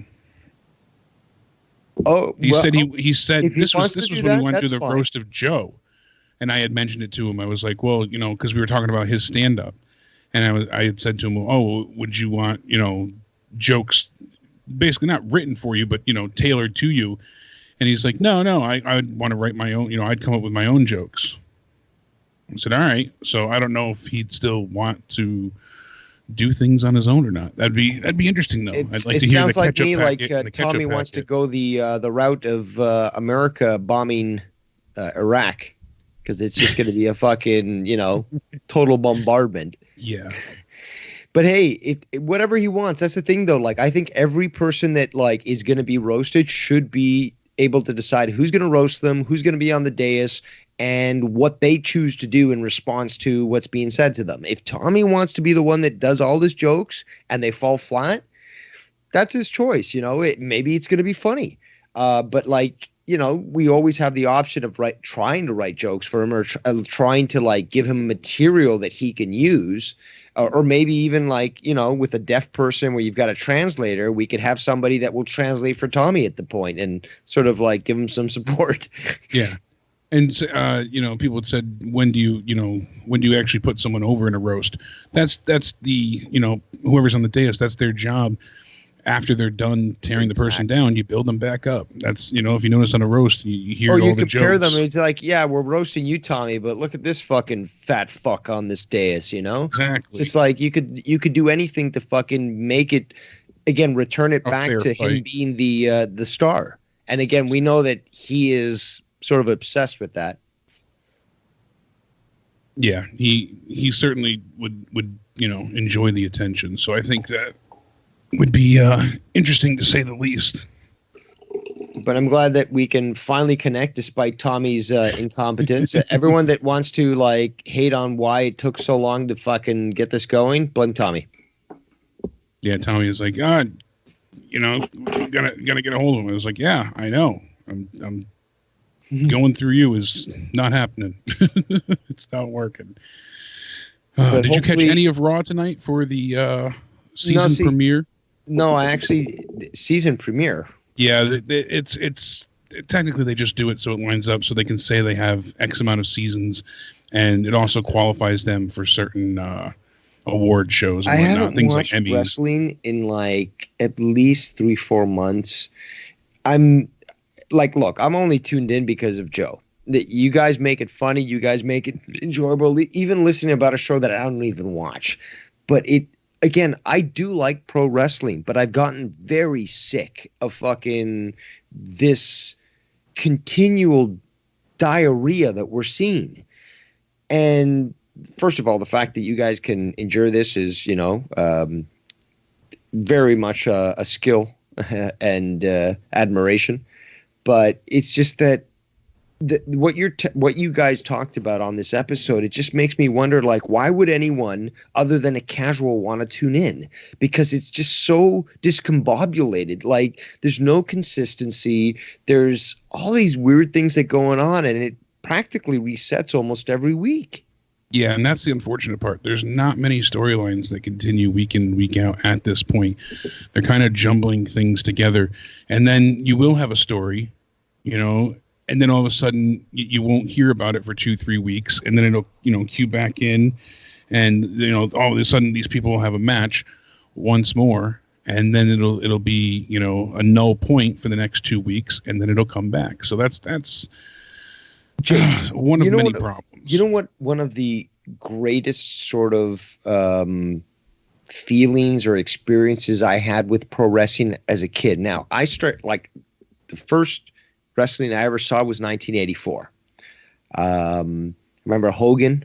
I remember Glassy. I remember Big John Studd. Like, I remember all these things, and like really old wrestling. Remember watching WrestleMania 1 and stuff. Like, I was there when the WWF really started to get going. And started catching momentum. The big thing to me that I noticed, which really got me, again, excited for pay-per-views that didn't happen literally every fucking month. Okay, these were big deals. Was the fact that the storyline that we would see on TV would literally last a year. Like, the storyline to actually get to the title, to actually get that match, to prove yourself on the grandest stage of all, was worked up over a year, and it was just so well done. I mean, all you got to do is look at people like Macho Man and fucking Jake the Snake Roberts. Who else? Fucking Roddy Piper. Like, all these stories that just eventually culminated in a great match. Yeah, look at how long it took the Mega Powers to actually dissolve and split up. Now we see, groups disband left and right without any rhyme or reason at times. They're thrown together hastily and sloppily, and then they're, split apart the very next episode after winning the tag titles most often.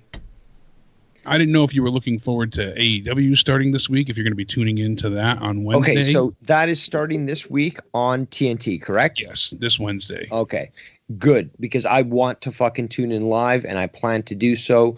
Unfortunately, I've actually missed a few of their previous pay-per-views that they had. So I'm not caught up on what's going on, but I really love the idea that I can actually tune in to a weekly show that's going to air on TV and be able to watch and stay up to date to what's going on.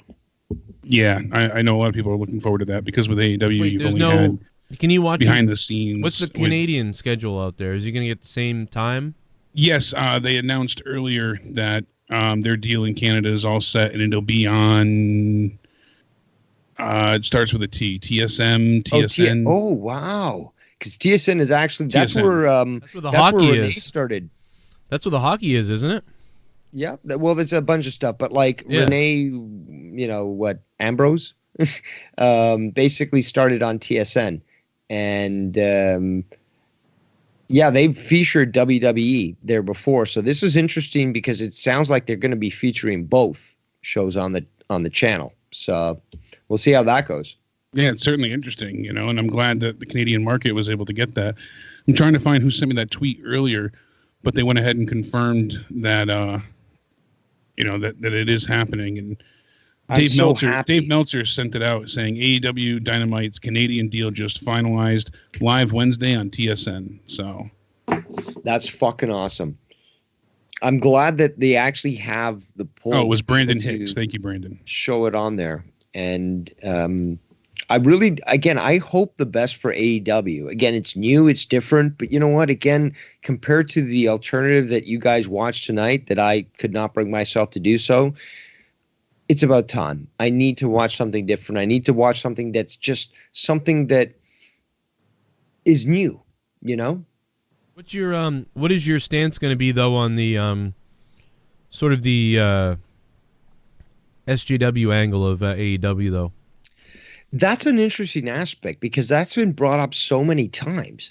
And yet there are certain aspects that are very noticeable in that, but there are others that are sort of just ignoring it altogether. Now, Cody, kind of weird and stuff, but I don't know. I don't see...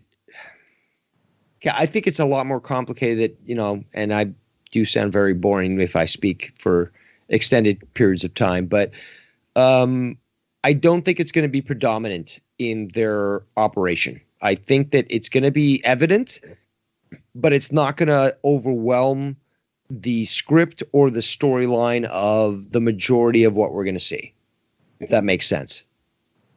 That makes sense. Yeah, I understand your point. So it'll be prevalent enough that it's not invasive, but still evidently obvious. It's going to be, you're going to be able to notice it, but I just don't think it's going to take over the show because even things like, you can't necessarily compare it, but the Susan Coleman thing, the cancer thing, that sort of like takes over the fucking show for literally a month or something.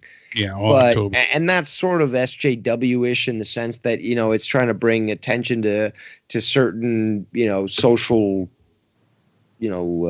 activities and stuff, but it's just not. It's not going to be that evident in my opinion. But I don't know. I'm open to the. That's the thing. I'm open to the idea of something that's different. Open to the idea of that something that is something I've never really watched as much as some other people have, but I've watched enough that it's intriguing me that I want to be watching it in the future. Yeah, I'm glad that I can watch it weekly now as opposed to waiting for pay-per-views to air that I have to watch on some sort of streaming site. Yeah, I don't think it's too bad. I think it's what you said. You know what I mean? Like they throw it out there, but and I know that Cody Rhodes has apologized for some things he recently said, like. But he didn't really say anything. It was just fucking, a slur in Spanish. So it really didn't make a big. But he does that all the time. He says they're going to do one thing and they're going to be this and that, and then they go out and they do something crazy. So, we saw his brother bleeding in that match, and he said they wouldn't, we're not going to do anything like that. And then you see it. So he's just keeping the secret pretty well. People making a big deal out of the SJW stuff. I don't care about it. If people are existing in the company that exist in the real world like they do, yeah, it'll be fine. That doesn't bother me. Like I don't care. Like even like the new opening, people saying this is like a SJW opening. I mean, it's just fucking clay smoke. It's just an edit. It doesn't matter. It really doesn't. It's an opening to a show. I'm not going to read. I can't get there. I know that I get it. I'm not going to reach there on you though.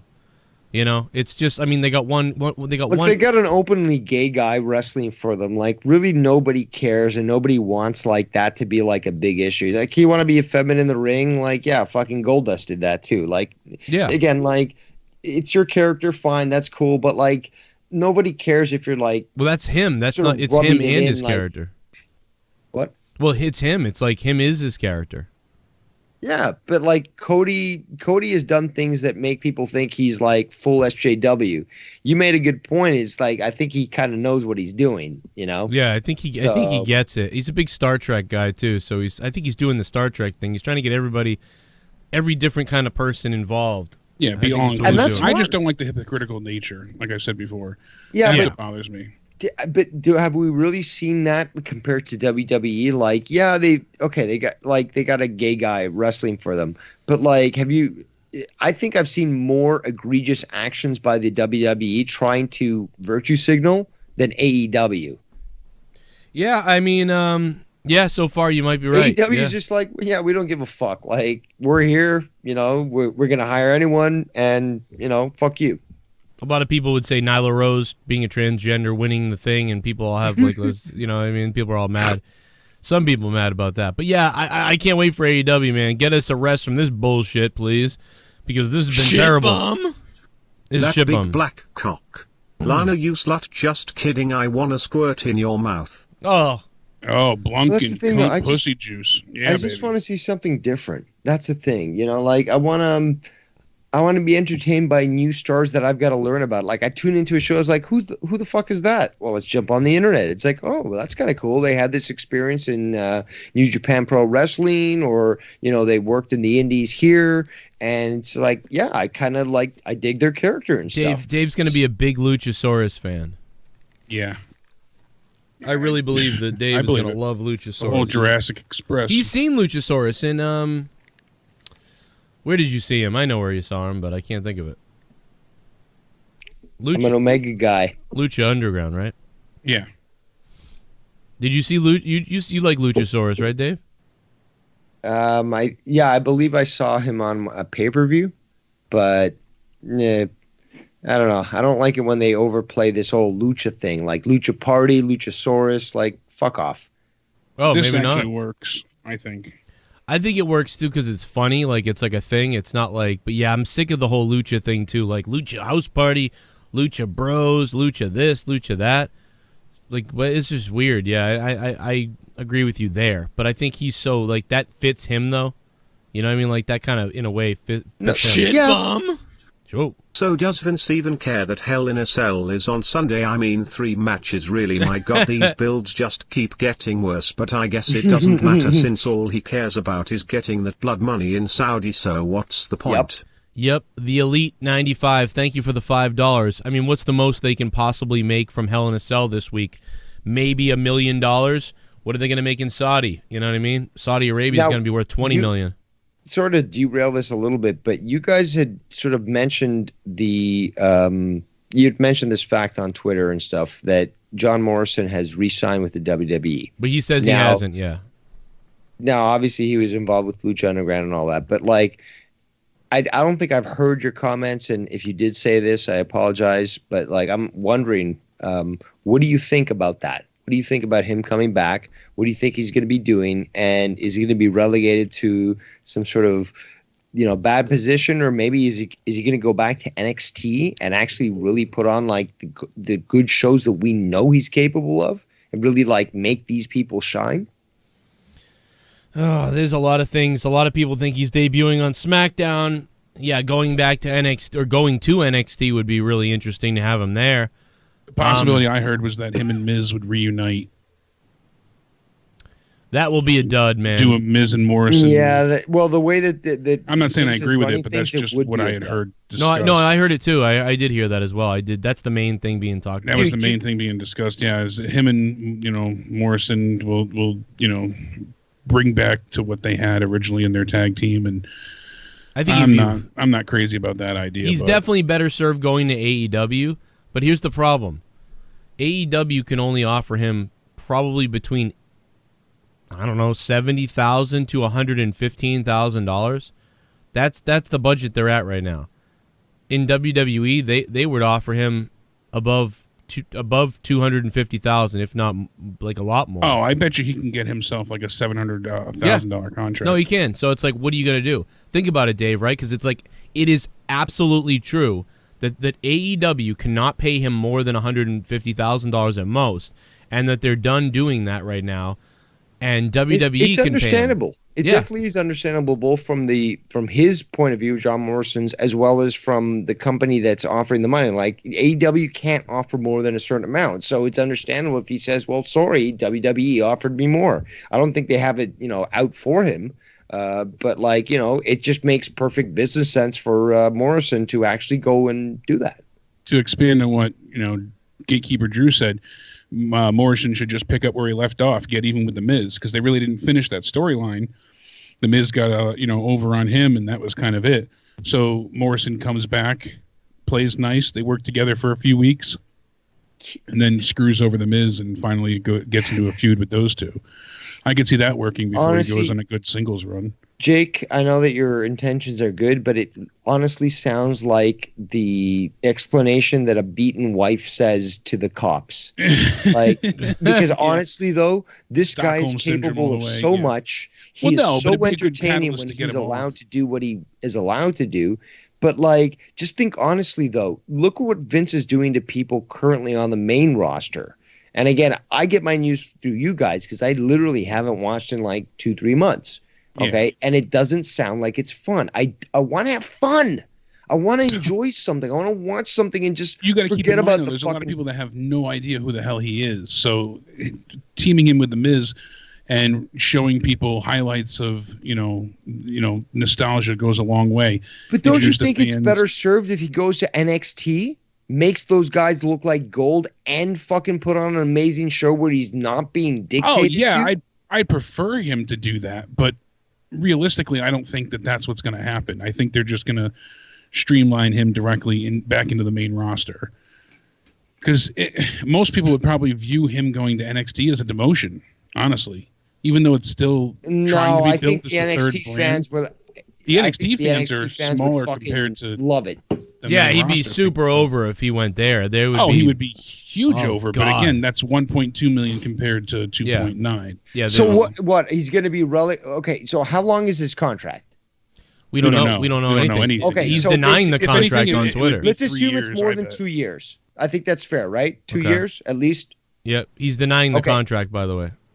What? He's denying the contract on Twitter, by the way. Okay, so now the story's changing. Well, he says... Well, no, he's denied it from the jump. Yeah, him and his wife have said, like, wow, these are pretty funny rumors. Like, let me know when I'm going to AEW, too. Yeah, he never outright said, I did not sign with ... But like Joe said, he did play around with, these are funny rumors. So it's like he's not denying it fully. He's just trying to... We've seen that before from other people, though. Yep. So who knows if he's... maybe he's still in talks and he's just denying it just so that there's no confirmation of what he's going to do. Right. Yeah, he doesn't want to break the street date. Let's just assume that he does go there. Okay?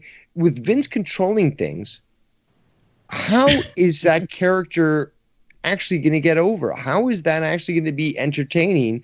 The first few matches might be great, and then he becomes some fucking joke in the background, like Shelton Benjamin, just same thing, Yeah.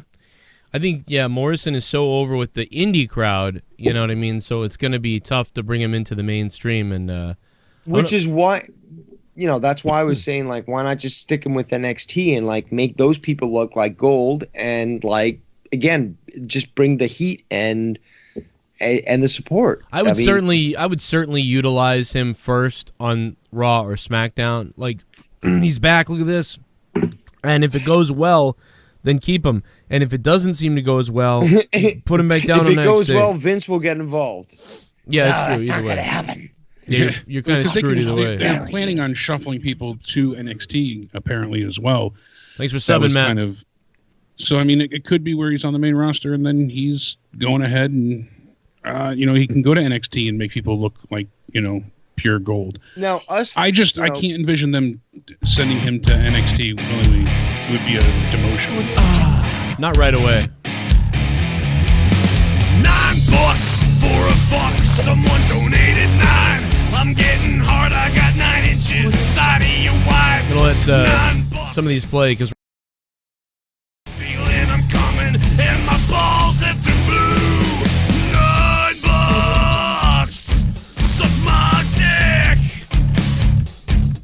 Here's to you guys. Brock coming out and destroying those Mongoliads was the best part, and also Lana making out with Bobby Crashley made me throw up. The Raw stage review was like when WWE revealed the Universal title, just trash, so throw it away. That wrestling show, thanks man. I agree. Brock rumored for WWE bout. Kane versus Brock rumored for WWE bout. Kane? Oh, like Oh, Kane from the MMA. Yeah, Yeah, by the way, Kane first Velasquez. I thought it was that donation previous Brock coming out and destroying those Mongolians. A little bit of the bubbly. That's it. What if CM Punk shows up Friday and acts like he's returning to WWE SmackDown and rips off his shirt and has an AU shirt on and hits Vince with the ultimate troll? Firebird. Imagine CM Punk comes out and says, "Oh, I'll sign my contract live on TV," and then just promotes AEW. No, then just doesn't show up. That'd be funny. Like he signs a one night. Yeah, I'll come by, give me fucking whatever, and then he just yells AEW on the mic. That'd be funny. Kid Unut? Kid You Not. Oh, Kid You Not. There you go. Okay. I always read these as a name. Kid Unit. Kid You Not. Thank you. Firebird, thanks for the donation. Kid You Not, what's up? We're having a subscription party and I'm drinking Malibu. I'm Super chat. Throttle Leah later. FAK Brady will get you next time. TikTok Gook. Andale Peasy, you bring it on, you Buffalo sons of bitches. We'll get you next time. There's always a next time. It's always we're going to get him the next time. Always going to get him the next time. The Patriots lost against Buffalo? No, Pats won. I am an AEW fan, but that intro was not good. Yeah, it was, I give it a 7 out of 10. I liked it more than I hated it, John Wills, but it was a little bit surprising, like, that they went that route with it. Super chat. Bring back hardcore belt and get rid of 247 trash. Well, I'd just say make the 24/7 into the hardcore 24/7 would be good, King Smurf. I mean, it basically is a hardcore belt in a way because you can do anything you want. Bum. They're just not using it. So was Raw good, or do I go back to not watching it for a year straight? I would say Sasha's mouth blood.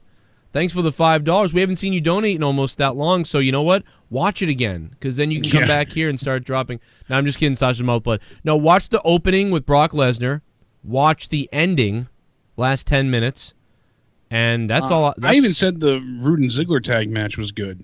It was. I thought it was all right. They looked like a competent tag team. You know, we didn't really get to cover more than the first match, but it was the best tag teams have looked in a while. Yeah, you know, they finally look like a competent, real, put-together tag, team. They look like a whole unit. A little bit of the bubbly. That's it. Want some bubbly? Look at this stuff. That's it. A little bit of the bubbly. That's it. Raw was like a wheel on my wheelchair fucking flat. But I wish Lana made out with me like Miss Elizabeth kissed me like her last kiss. Oh my God, Lex Luger. God damn it. Miss Elizabeth. Lex Luger, thank you for the donation, man. But come on, bro. This is why God took your legs, okay? Because you killed Miss Elizabeth, you son of a bitch. Evil you bastard. son of a bitch narcissist, Lex Luger. That's terrible. I'm kidding, Lex Luger. If you're out there, I love you, man. I'm sorry. Super chat. I'm kidding. Skillet is much better than that, I promise. Yeah, there's better Skillet songs. Yeah. There's much better songs. I don't know why they went with Legendary. Shit.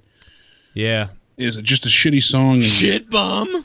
Mikey too craggy. Raw was a 6 out of 10 for me. If Sasha and Bliss had a longer match, I would have jerked off in the crowd. Can't wait for Saturday home opener for the Coyotes' easy win over the Bruins. Oh, you motherfucker. You are. Oh, you're going to be sad then, Mikey too crikey.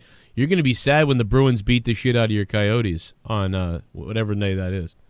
Mikey too crikey, thanks for becoming a $5 shit bum. I'm ready for hockey, man. I am ready for hockey. Let's go. Getting pumped up. Yeah, I wish the women's match was much longer. That was, and everything afterwards was a fucking chaotic mess. The Heavy Machinery looked really good. The crowd's behind them, and they still have a bit to learn, which is good. There was some growth and storytelling in that CM match. Punk on AEW because fired on wedding day, smiling face with horns, smiling face with horns, smiling face with horns. You got to remember that. They fired him on his wedding day. That was weird. That was weird. They said it was a mistake, too. They were like, oh.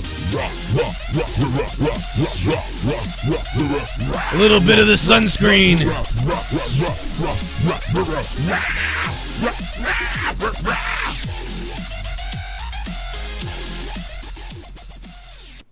Seriously though, Vince needs to get Rusev and Mike together. Forget the dicks, meet the cucks, and coming soon Anal Almighty starring Lana Bobby Lashley. Almighty Anal, they could call them the Super Cuck Brothers. The Super Cuck Rio. It's me. Almighty Anal. Yeah, the ending of the tag match, too, was great. the way that they had the moves set out in succession, where Heavy Machinery sets up for their finisher together, and then Ziggler, he quickly breaks it up, and then you see Tucker starts to get distracted, and he ends up with the pinfall with a glorious DDT. It was just really cool the way they did that. It's all right. ISNT this the same story with Lana when she was with Ziggler and Rusev with Summer Rae. Yep, we did this already. It's retarded.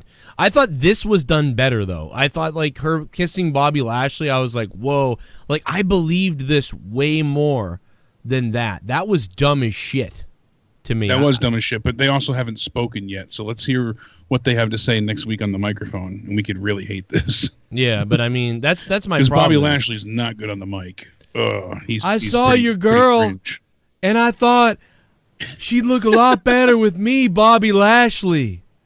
Doesn't your girl look better with me, Bobby Lashley? Super chat. Fucking he sucks. SmackDown gonna be a 2-hour show, Fry.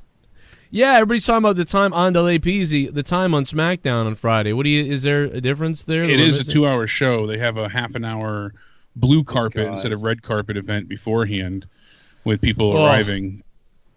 Oh boy. Well, that's kind of cool. I don't mind that. I mean, it's a little, flexy. They have so much going on though. Come on, these shows need to be shorter. The pay-per-views need to be shorter, man. It's getting ridiculous. It's 2 hours. It's 2-hour shows, so add a half an hour with this weird. Yeah, and 3 hours for fucking bullshit retarded. And fucking like 225 hours for a fucking pay-per-view. Yeah, I mean an hour. Come on, give us a break. They did cut down some of the commercials tonight, which I appreciate, but yeah, commercials. They had the picture-in-picture ones. I noticed quite often. They should have that more often. I haven't seen that as much on Raw as I have on SmackDown. But again, it's been a while since I was. I don't know what's going to happen when they finally go to Fox with SmackDown. With Fox, they said they're going to try and limit the commercial breaks more. I hope the Fox. They made. I read why it should on the match Out of continue Nowhere. while the commercial is going on? It's bullshit. Yeah, I read it on Out of Nowhere that they were going to go ahead and find a way to limit advertiser breaks by doing something different. I forget what it was though. Guys, it's me, Bobby Lashley. I know that both of you pay. You actually pay for the WWE Network. Now, please explain to me in a method that I can understand. Maybe I'm fucking retarded like Alex Jones. But why are you seeing commercials on the WWE Network? Well, it works like this, Dave. It's me, Bobby Lashley. I'll tell you. If they pay money, they're gonna do it. They'll take the money. They have to. There's deals that are made. You know what, Dave, my man, Dave. I like you, Dave. I like you a lot, Dave. I'm Bobby Lashley. Lana's my girlfriend, Dave. Don't you know that, man? You gotta keep repeating your name before you forget it, right? I'm Bobby Lashley. Everybody here knows that I'm Bobby Lashley. Now Lana knows that I'm Bobby Lashley. Don't you girl? You know that, don't you, girl? Now Joe's just got to go blackface to really finish the parody. Yeah, she knows. Rusev, she knows. She knows who the bigger man is, Lashley. Come here, give some of that to Bobby. Yeah. How soon until he starts talking in third person? Bobby Lashley doesn't like that. No, yeah, it basically it's does. happened already. It's already done it, yeah. Yeah. Oh my god. That's what I'm saying. You didn't care for the ending of the tag match? See, I thought with that they were telling a good story that Heavy Machinery still has quite a bit to learn. They're still green as far as, being on the main roster. By the way, I already am doing Bobby Lashley. Bobby Lashley's white. Don't you know that, Dave? Hi, I'm Bobby Lashley. Cool, man. I'm like the whitest guy on the show, actually. Is he the Carlton of WWE? Yeah, kinda. Except for I got all these muscles. I'm like the white guy in Rocky Horror Picture Show. I should probably just not say a fucking word the entire show and just smile at people. Yeah, it's fucked up, bro.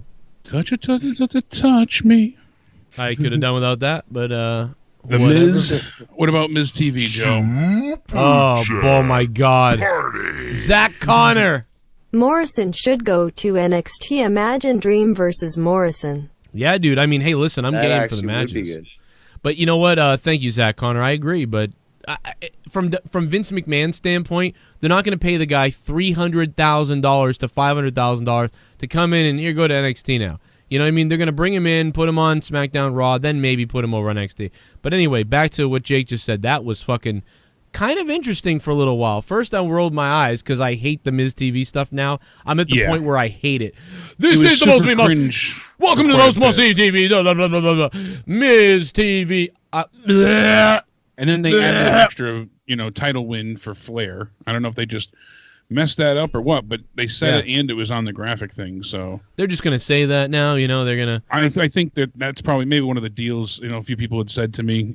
What I really liked was how it sounded like, that Ric Flair went off the script and started acting like, well, I'm the better wrestler though.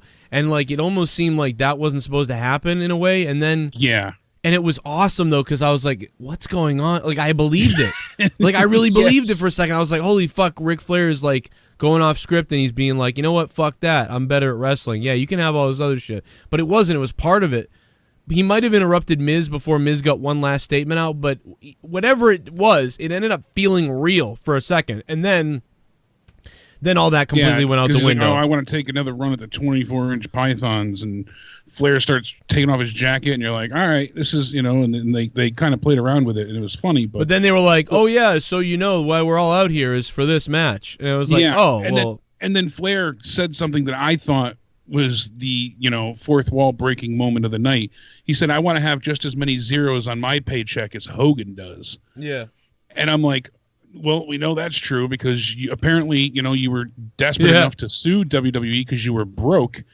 And now you're doing this thing with Saudi, and we know the Saudi paycheck is fucking massive. Yeah, everyone says that, Christ, they brought back everybody for it. They're willing to. Shawn Michaels came out of retirement for a Saudi It's show. essentially a settlement out of court.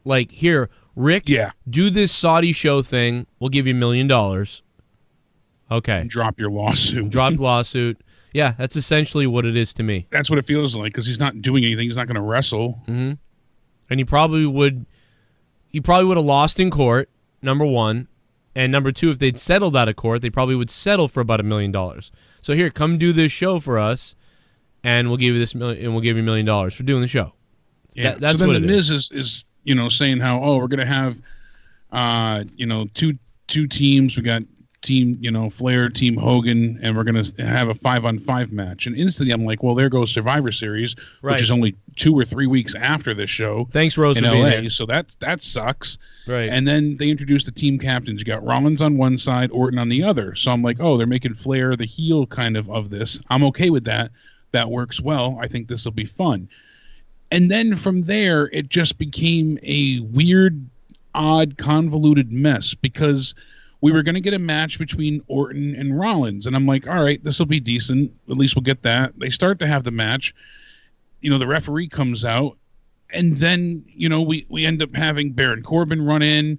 And then Rusev comes in to save Seth Rollins, which makes no sense because we thought he was a heel when he came back. And it's just like, wow, this is odd. And then it just kept building and building. And then you had everybody attacking everybody. And, I don't know. Then they went and posed on the stage with Hogan. And I'm like, all right, this is all for Saudi money. I have no interest in this now with the, knowing that that's the case. It sucks that it's screwing over Survivor Series.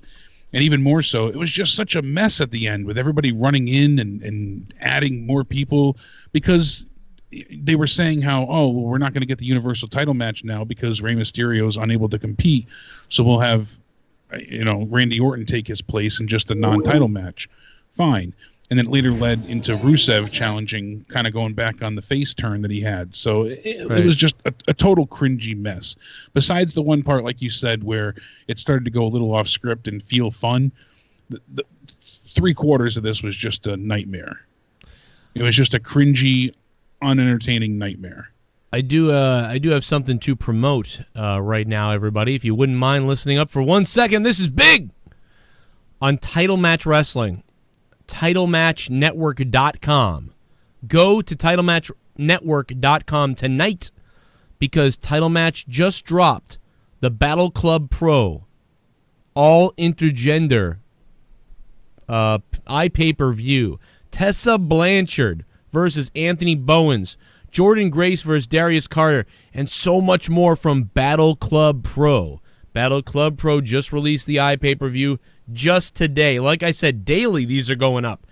You're going to be able to see wrestlers from all over the place before they sign with AEW, before they sign with WWE, before they sign with ROH, and also tons of wrestlers who are currently signed who are wrestling on the indies too. So many big things, but the latest one that just came out is Battle Club Pro's all intergender iPay-per-view. It's available right now on TitleMatchNetwork.com.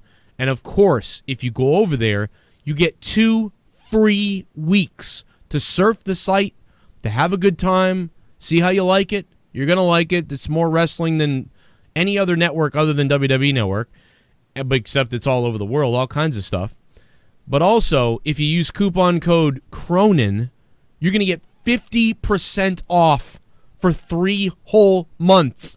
That makes it about $5 a month.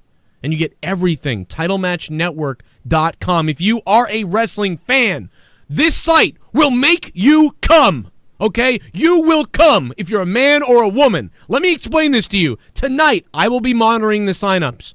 Okay? I will be monitoring the signups for Title Match Wrestling. If you sign up, please tell me, because I'm going to look for your email and stuff like that, and we're going to enter you in there, and I'm going to be shouting people out. We're going to be doing a big thing. Tonight, TitleMatchWrestling.net. All right? Title Match Wrestling, it's this website has so much shit, guys. TitleMatchWrestlingNetwork.com. Go look it up. I think I said the name wrong like twice because I'm just fucking excited. Transsexual. Wait, I'm a transsexual now. Did you know that, Jake? Transylvania. I'm a transsexual. We've been talking a lot about Rocky Horror Picture Show. So when the transgender and the transsexual matches start happening, it's going to be on Title Match. No, I'm just kidding. This is not any of that, though. This is just all intergender matches. So they are intergender matches. Somebody just asked me if there was trans matches. I don't know what that means. I mean, not yet. I'm sure there's going to be some of those. There's probably going to be a whole company for that. It's going to be amazing. But right now, it's Battle Club Pro's all intergender match. Use coupon code CRONIN, 50% off. Thunder Rosa. Check out her matches all over the damn thing, too. Anyway, there's my plug. It's unbelievable. It just came out. Go check it out. Plus, my commentary is going to be featured on so many different iPay-per-views coming to Title Match Network. And it's just, I don't know why you wouldn't do it. It's fucking awesome. You're going to do it. You're going to go there. Tonight, you're going to check out what they have put up there on Battle Club Pro. Jake DeMarco, what else you got on Raw, brother? The Viking Raiders went and faced the OC, Luke Gallows, Carl Anderson. And I know they're not utilized properly, either team here, but I do enjoy seeing them take each other on. It was a fun match. Ivar was a man possessed this time. He jumps to the outside with a hell of a suicide dive and then gets up to the top rope and does this big-ass splash for the win. You know, good 10-minute match here. They were going to have a more back-and-forth 50-50 booked feud, but I guess now that was scrapped because they're going to be on different shows when the brand split. I keep calling it brand split when the draft happens next week. So that's why they're going ahead and just having the Viking Raiders experience War Machine be the dominant team. So that kind of made sense. But that was a really fun match.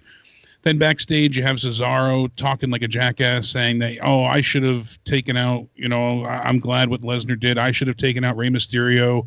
I should have beat up his son. And then there comes Ricochet with the most ridiculous, asinine, impossible to believe promo. He just, he sounds so just anything but genuine. You can't believe a word that comes out of his mouth. It's cheesy. It's a total cornball thing. And, I know he's trying to portray a real life superhero, but he's challenging him to the ring. And it comes off just so awful. I'm sorry, but Ricochet needs help on the mic desperately. Yeah, he's always been smiling, tough. like trying to look like cocky in a way, but it doesn't make him look arrogant. It makes comes him off like a retard. Comes off like a retard. Absolutely. So their match was piss poor. It was a shit match, less than 3 minutes long. They did the West Coast pop there at the end to go ahead and get the pinfall. And even that was kind of blundered. Just a short, stupid match. And these two can put on a hell of a lot more than what we got. So that was disappointing. Then we got Bray's Firefly Funhouse. I enjoyed that. It wasn't as great as some of the others, but I like what they were going with. Bray was very manic in this one. You know, he's upset that Ramblin' Rabbit's dead. Then oh well. And, you know, and that made me laugh. And he just said I'm going to talk to the Fiend and tell him to be nice. He disappears, comes back, and starts laughing. He's like, yeah, right. You know, very creepy at the end. And, you know, let me in. I love what they're doing, too, by advertising Bray randomly. They're showing the Fiend, like during Fox shows. They had it with the NFL. They had it with a few other, like, Fox News and stuff, where right before they come back from commercial break, you just see Bray Wyatt's Fiend face flash, or it says, let me in quick. I think that's hilarious. I see people tweeting on Twitter, like, what the hell is this? It's creeping me out. I spit my coffee all over the place. Right. So it is creepy when you don't know what it's from or what to expect. And all of a sudden you just see that mask pop up saying, let me in. And then we had the U.S. title match. That was okay. More of the same from these two. Unfortunately, you know, it's hard to be invested because we knew AJ Styles was going to retain, and we've seen this match far too many times. So it's just an unfortunate scenario. Then we had the Street Profits. They need to get rid of them. Oh. My God, that was horrendous. I mean, they're like overhyped. Like they're exciting a little bit, but they're like it's too much. They're like crack on coke. It's just Jesus. Yeah, it's too much. They're good though. It's just that it's just too much. It's weird. They start to talk about the NXT tag titles on Wednesday, and I'm like, oh, good. They're going to cut a promo about them being the 2-time tag champs, and they're going to focus at. Nope, they go right into Raw, and don't mention the Fiend. You said his name 3 times. He'll appear, and again. Yeah, like, what?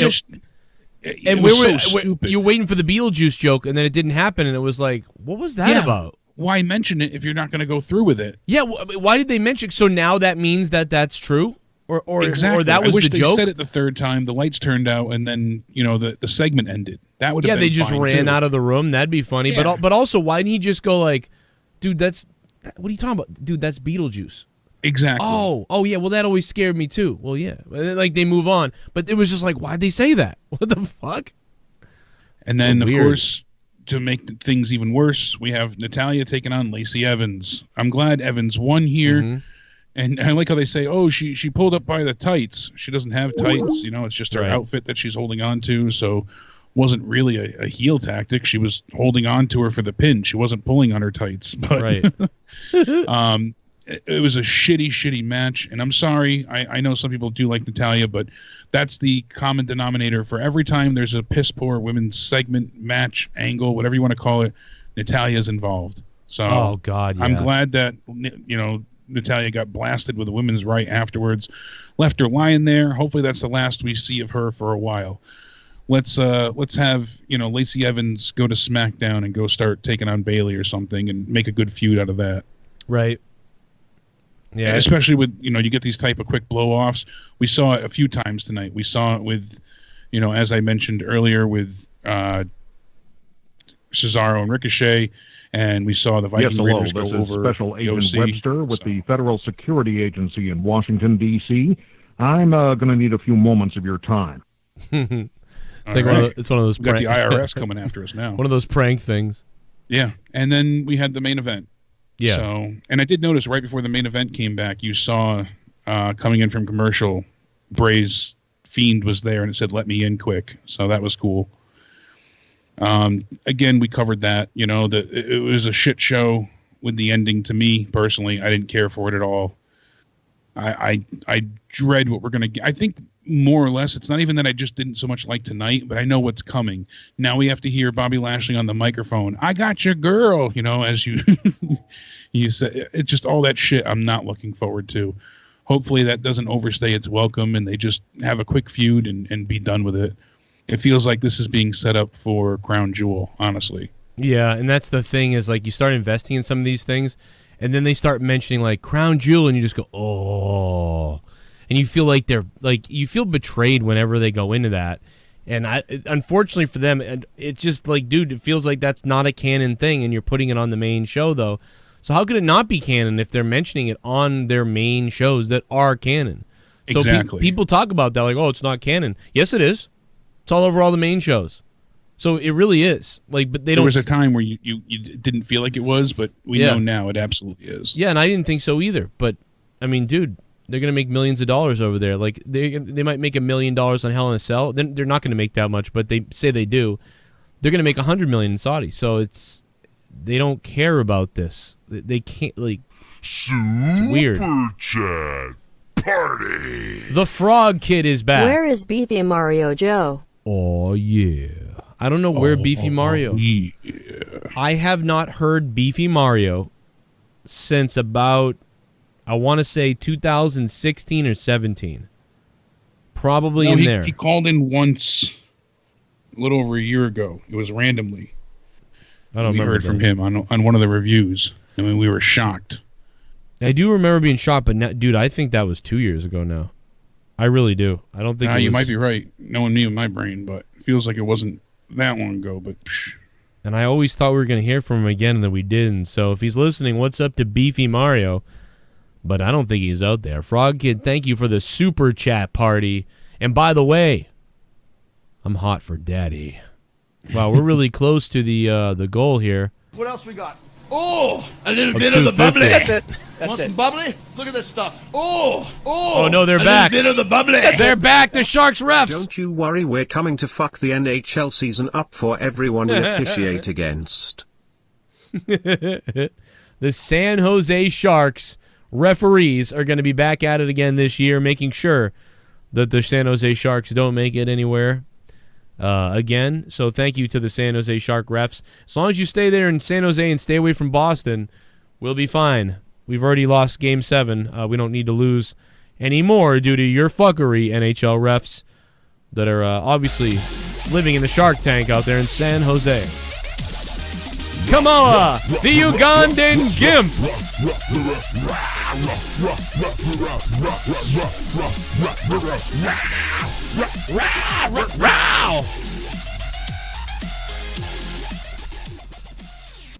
Lex Luger, I challenge you to a wheelchair match. Winner gets his legs back, loser gets Elizabeth's corpse. Oh my God.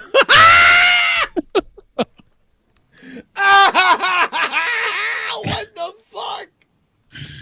Oh my God.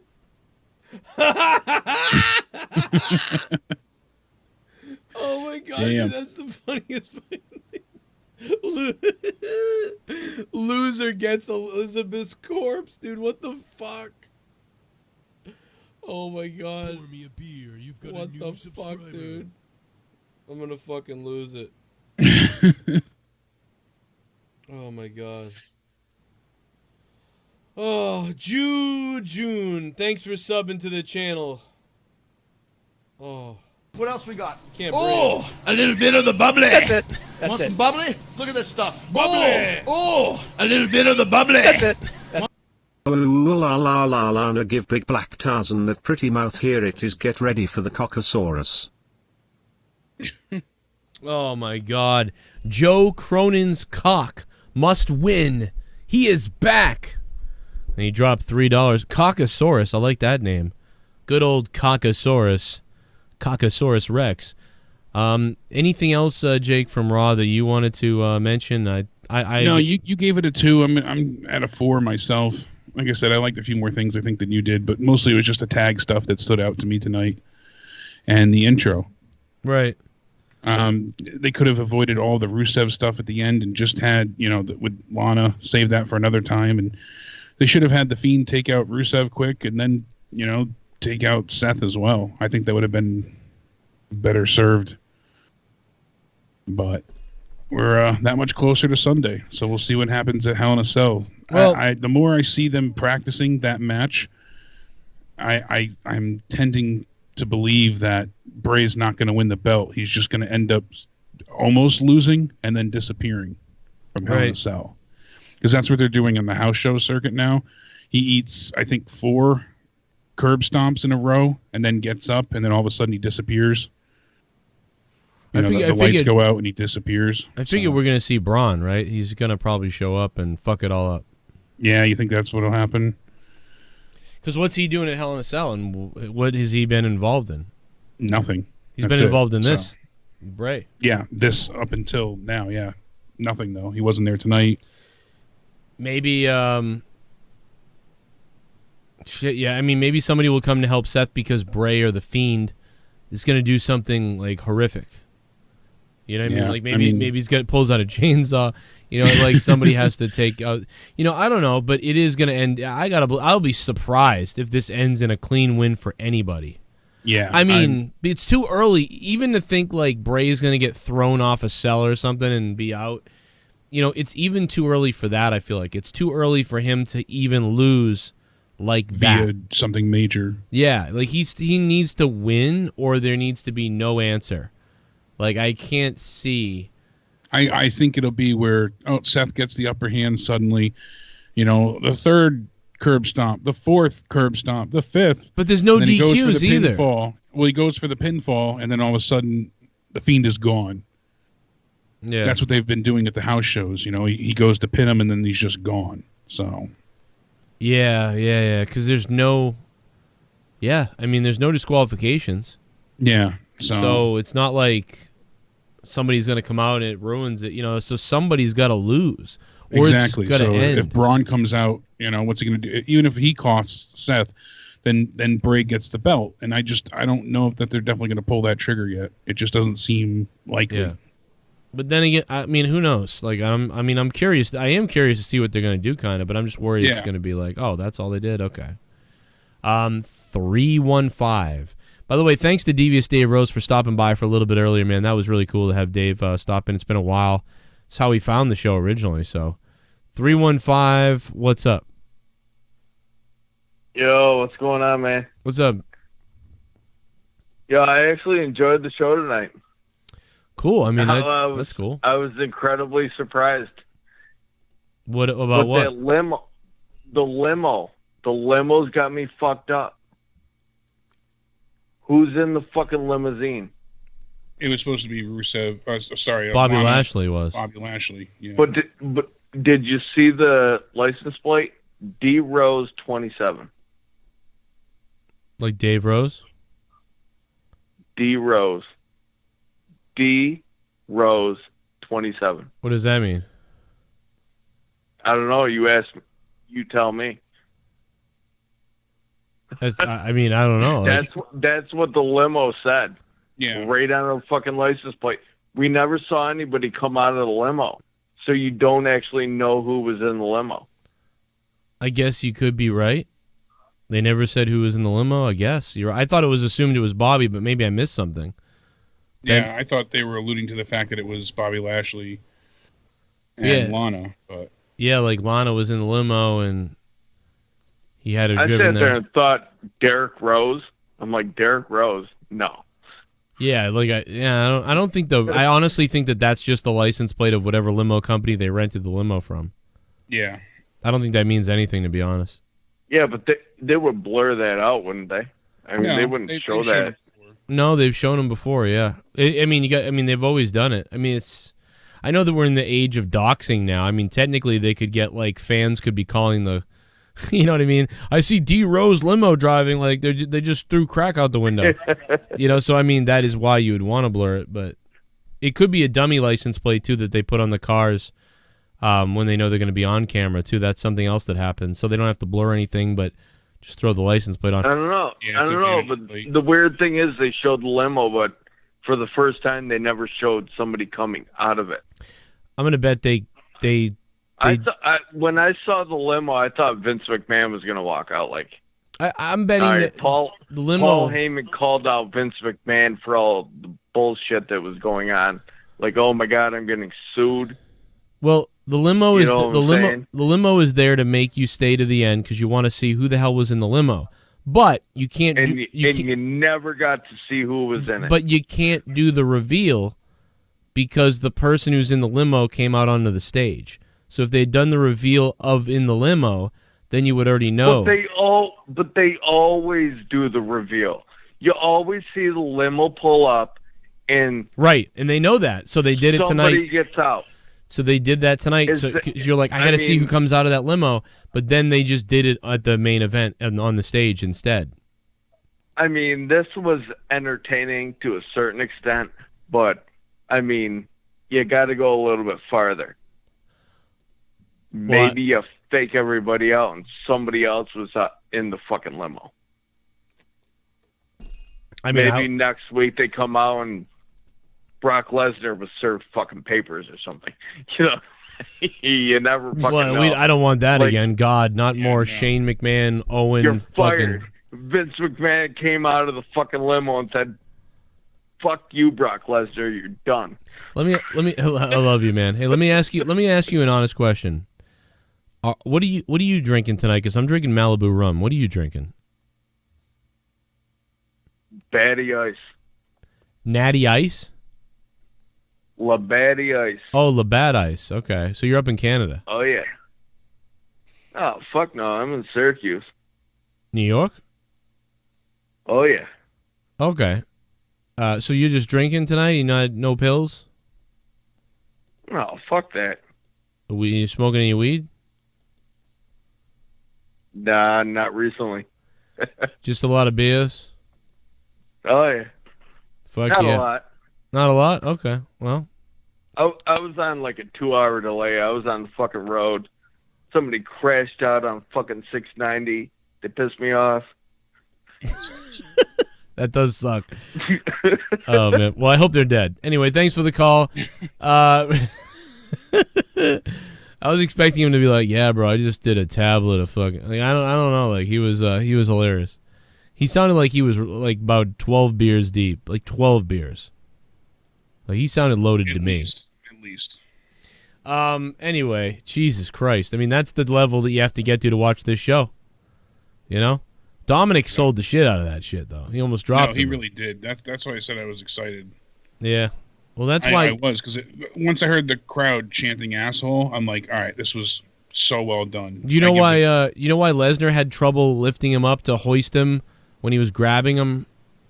You know, I thought it was because of the shirt coming up. But... No, I'll tell you why. Because, well, it's obvious.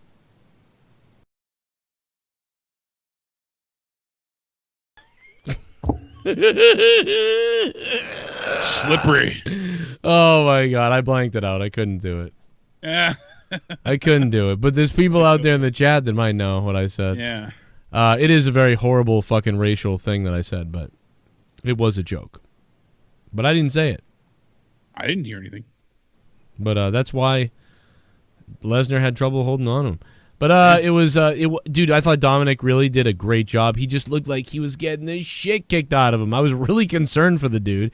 And everybody, so wasn't everybody. That's why it worked so well. Because everybody was like, oh my God, fucking this 19-year-old and Lesnar, like, fuck. He's going to kill him. Especially when he pulled him up on the outside ring by the hair. A little bit of the bubbly. By the head. Want some bubbly? Yeah. Look at this stuff. Oh, a little bit of the bubbly. That's it.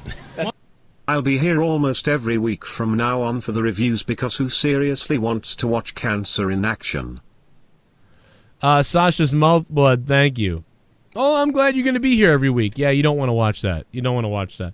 I appreciate you being here for that. Sasha's mouth blood. It appears the chat has figured out the joke, and thanks to the chat. Hey, hey, I mean, he would have trouble picking up a mayonnaise motherfucker like me, but you know what? He had trouble with Dominic there a little bit. Here we go, about to get it, man. Here we go. Oh, God. Oh, no.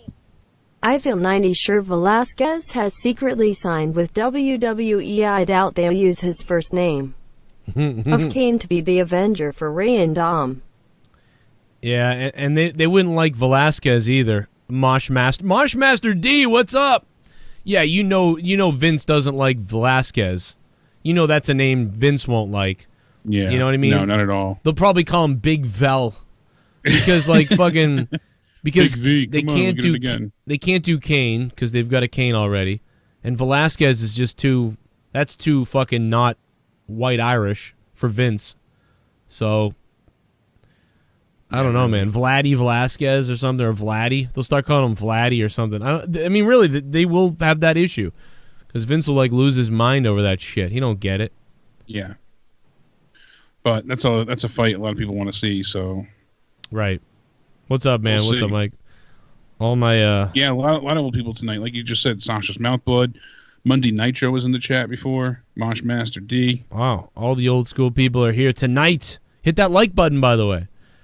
Although I'm gonna be when I get off the air tonight, it's gonna be to get on Leah. Yeah. No, I'm just kidding.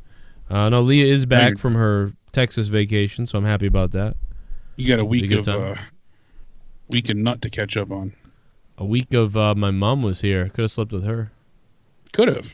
By the way, pass the time. Want to shout out to DC Derek for the largest donation of the stream. He looks like he's taking home that JCS Digital 24-hour World Heavyweight Championship. DC Derek, $35 drop earlier was a big one. That's what she said. And we are approaching our $250 goal, so we can keep the Wrestling 2K gaming going, and of course tonight and everything else going. And Devious Dave Rose preparing that Tommy NC roast along with Jake DeMarco. Really quickly, I've been searching to see what happened after Raw went off the air. And it says, after Raw went off the air, The Fiend and Seth Rollins ended up facing off in a singles match. Ooh. The Universal Champion hit The Fiend with several stomps. Wyatt got up from every one of them. Again? Then the lights went off, and this time when they came on, The Fiend was nowhere to be seen and had disappeared. The lights went off, and then Baron Corbin's chair was fixed. Magically. So, again, they did the same thing that they've been doing at all the other house shows. He takes multiple finishers and then just disappears. I'm telling you right now, it's going to be like, holy shit, Seth's about to beat The Fiend, and lights out, he's gone. Disappears. I hope that's not what they do, but yeah, it really seems like it. They just keep practicing that over and over and over again. Oh my God! It seems that that's kind of what they're going for here. Yeah, it feels like a no contest finish. I'd Which mean the women's belt at match. this point, but- I wonder if the women's match will go on last due to that. Again, which it did the last Hell in the Cell. That's what Mick Foley wants to happen. So that's what Mick Foley wants. Did you see the last one with Sasha and Charlotte? Apparently not, but Mick Foley's been tweeting saying, "Oh, it'd be great to have the women go on last and again be the main event."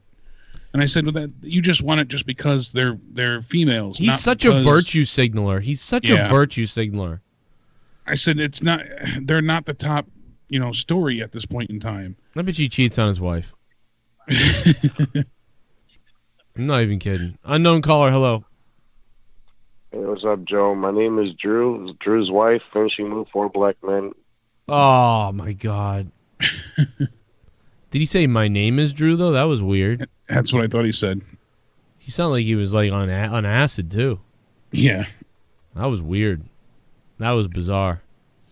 Yeah, I mean that's about all I've got to say about that. About tonight. I'm giving it a 2 out of 10 just because I'm just fucking angry. I'm in a pissy mood about what I saw tonight. Although I did really like the opening, and I kind of liked the end in a way because it was chaotic, but I just couldn't give a shit about Rusev and Seth Rollins wrestling, and why are they wrestling when they're partners now? And Lana's now making out with Bobby Lashley, but then The Fiend shows up. What the fuck? So the stage looks like a skateboarder ramp, which is okay, but I got my half pipe. It was weird. I don't. Let's go to the phone calls again. A lot of calls coming in tonight. 312, hello. Hey, Joe. Hey.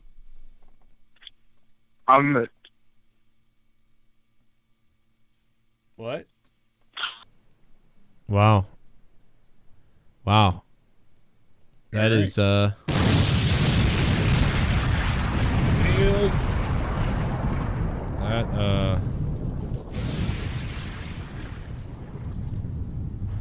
really got to get better with those.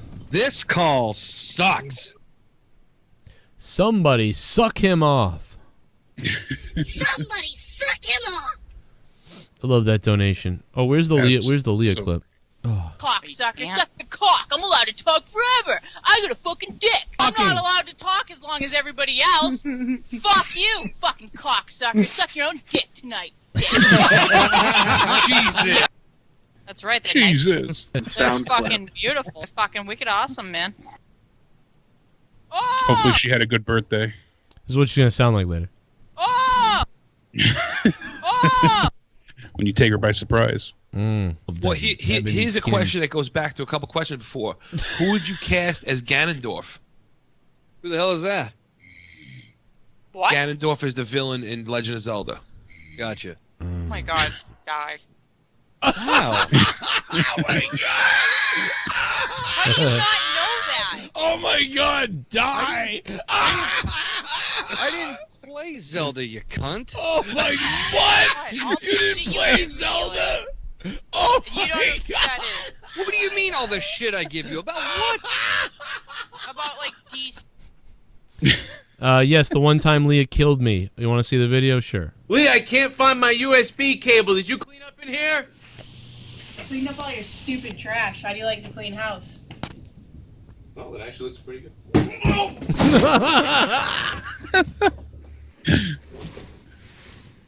at all the asbestos floating around everywhere. Yeah. It's just breathe it in. Now clean this shit up, asshole. Look at that asbestos or whatever's in that. Trash. How do you like to clean house? Oh, that actually looks pretty good. Look at that stuff flying See it all around. floating by the light. Yeah. Oh my god, we're gonna die. I'm gonna die. Oh man, that was a little while back. That was when we first moved into the house. It was so clean, there was nothing in the house. Man, when I first moved in here, I couldn't believe it. I just couldn't believe it. And here's After the Christmas. room. Just after Christmas. After Christmas. Look at that. It was wow, it was so much cleaner. I gotta go around and just throw everything out. Make it empty again. Yeah. Make it nice and empty again, Bailey. I mean, Jake. I called you Bailey.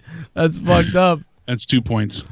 Yeah. Well, I did say make it nice and empty again, so I must have confused you with Bailey's wife.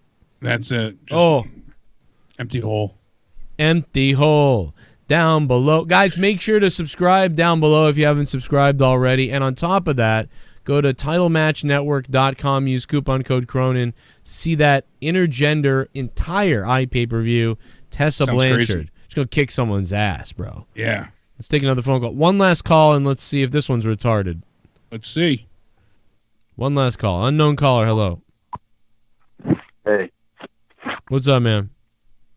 Hey, what's up? I was calling because I wanted to see, I just wanted to Here we go. ask you about what do you think about Vic Joseph stealing your job? I mean, I think I've said it a million times. I think the guy is robotic. He's pretty good. I know, I He's just pretty like to good. hear you whine and complain about Well, how I'm gonna do it. Now you're gonna get it. I think he looks like Pee Wee Herman's like younger brother who's taller. I think he's boring and robotic. And I think he's just Michael Cole 2.0. That's what I think he is. Michael Cole 2.0 on the microphone, Vic Joseph. So enjoy Vic Joseph, WWE. Good job hiring him. Have a good time, man. Because when I think different, man, Vic Joseph really stands out to me, right? Gorilla Monsoon, Jesse the Body, Bobby the Brain Heenan, Jim Ross, Jerry the King Lawler, Jake Fat Ass DeMarco. There's a lot of great personalities out there. Yeah, when I think about all those legendary personalities and commentators, Gene Okerlund, Howard Finkel, and people like that, yeah, I really think Vic Joseph someday will be in that same ilk. Yeah, I don't think so. Not by a long shot. So, I don't think so. Anyway, that's about all I've got tonight, man. I am going to the get season premiere of Raw in a nutshell. Tomorrow night is going to be the Smack. Oh no SmackDown review tomorrow night. SmackDown tomorrow. That's why I said, did you figure out the schedule for this week yet? So let's get to that.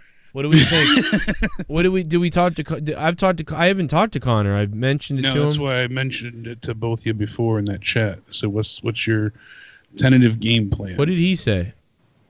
We're waiting to see what you said. I'm game to do it Tuesday if he's around.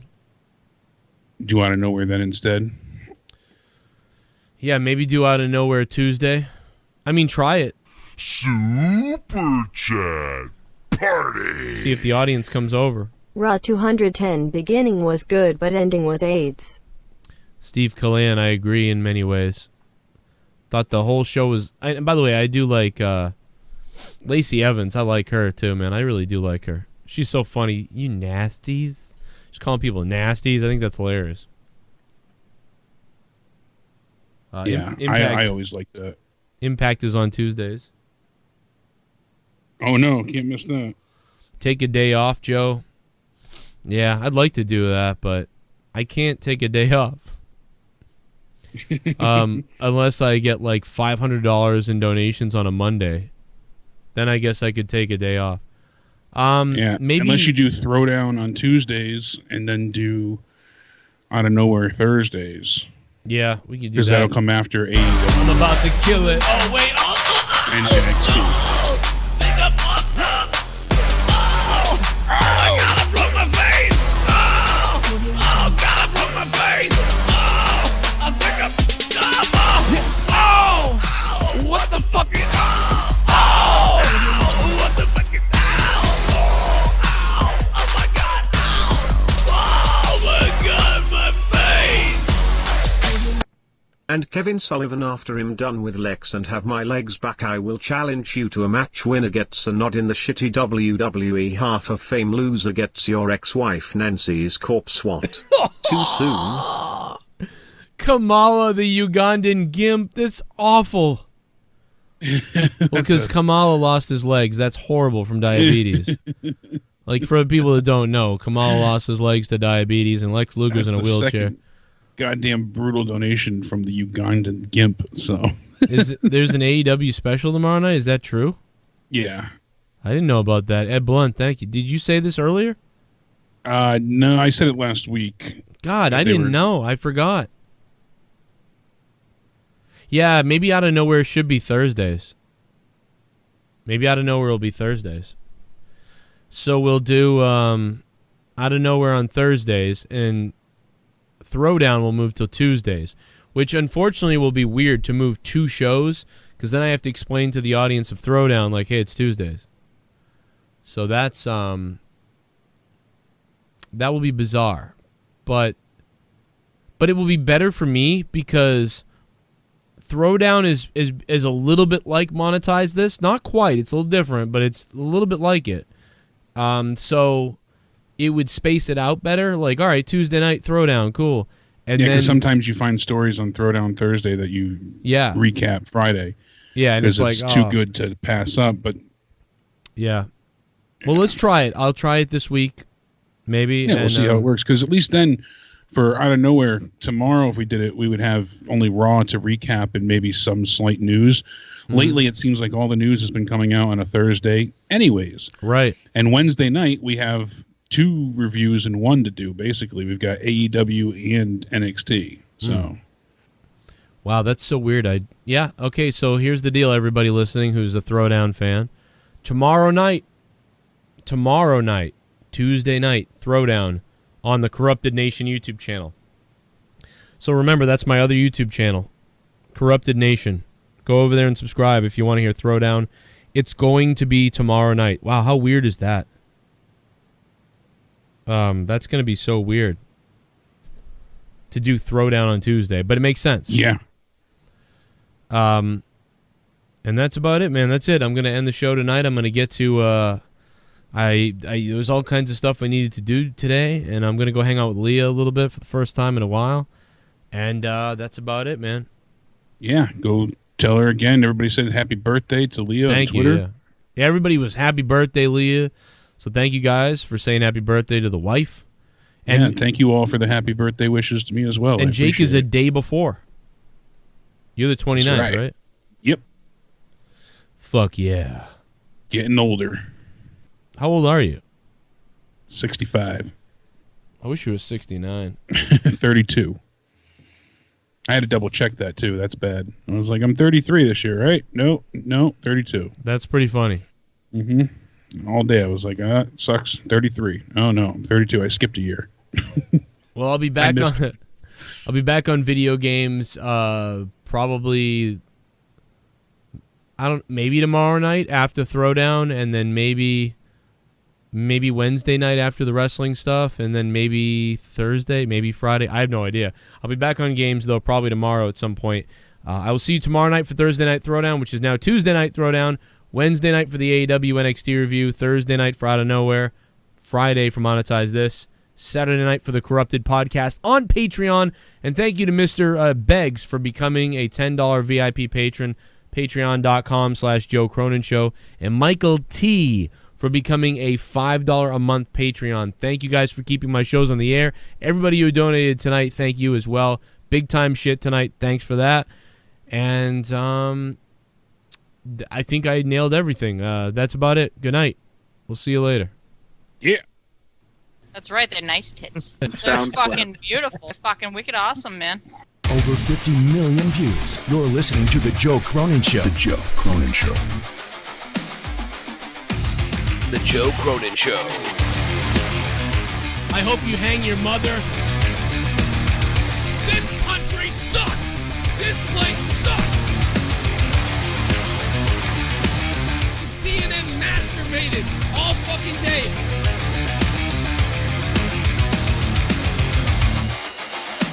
Dude, I will eat your fucking asshole out and then spit it into your mouth, baby bird style. Holy shit, Joe Latimer's in the chat. 7-year vet. Whoa! Go, call the show. I don't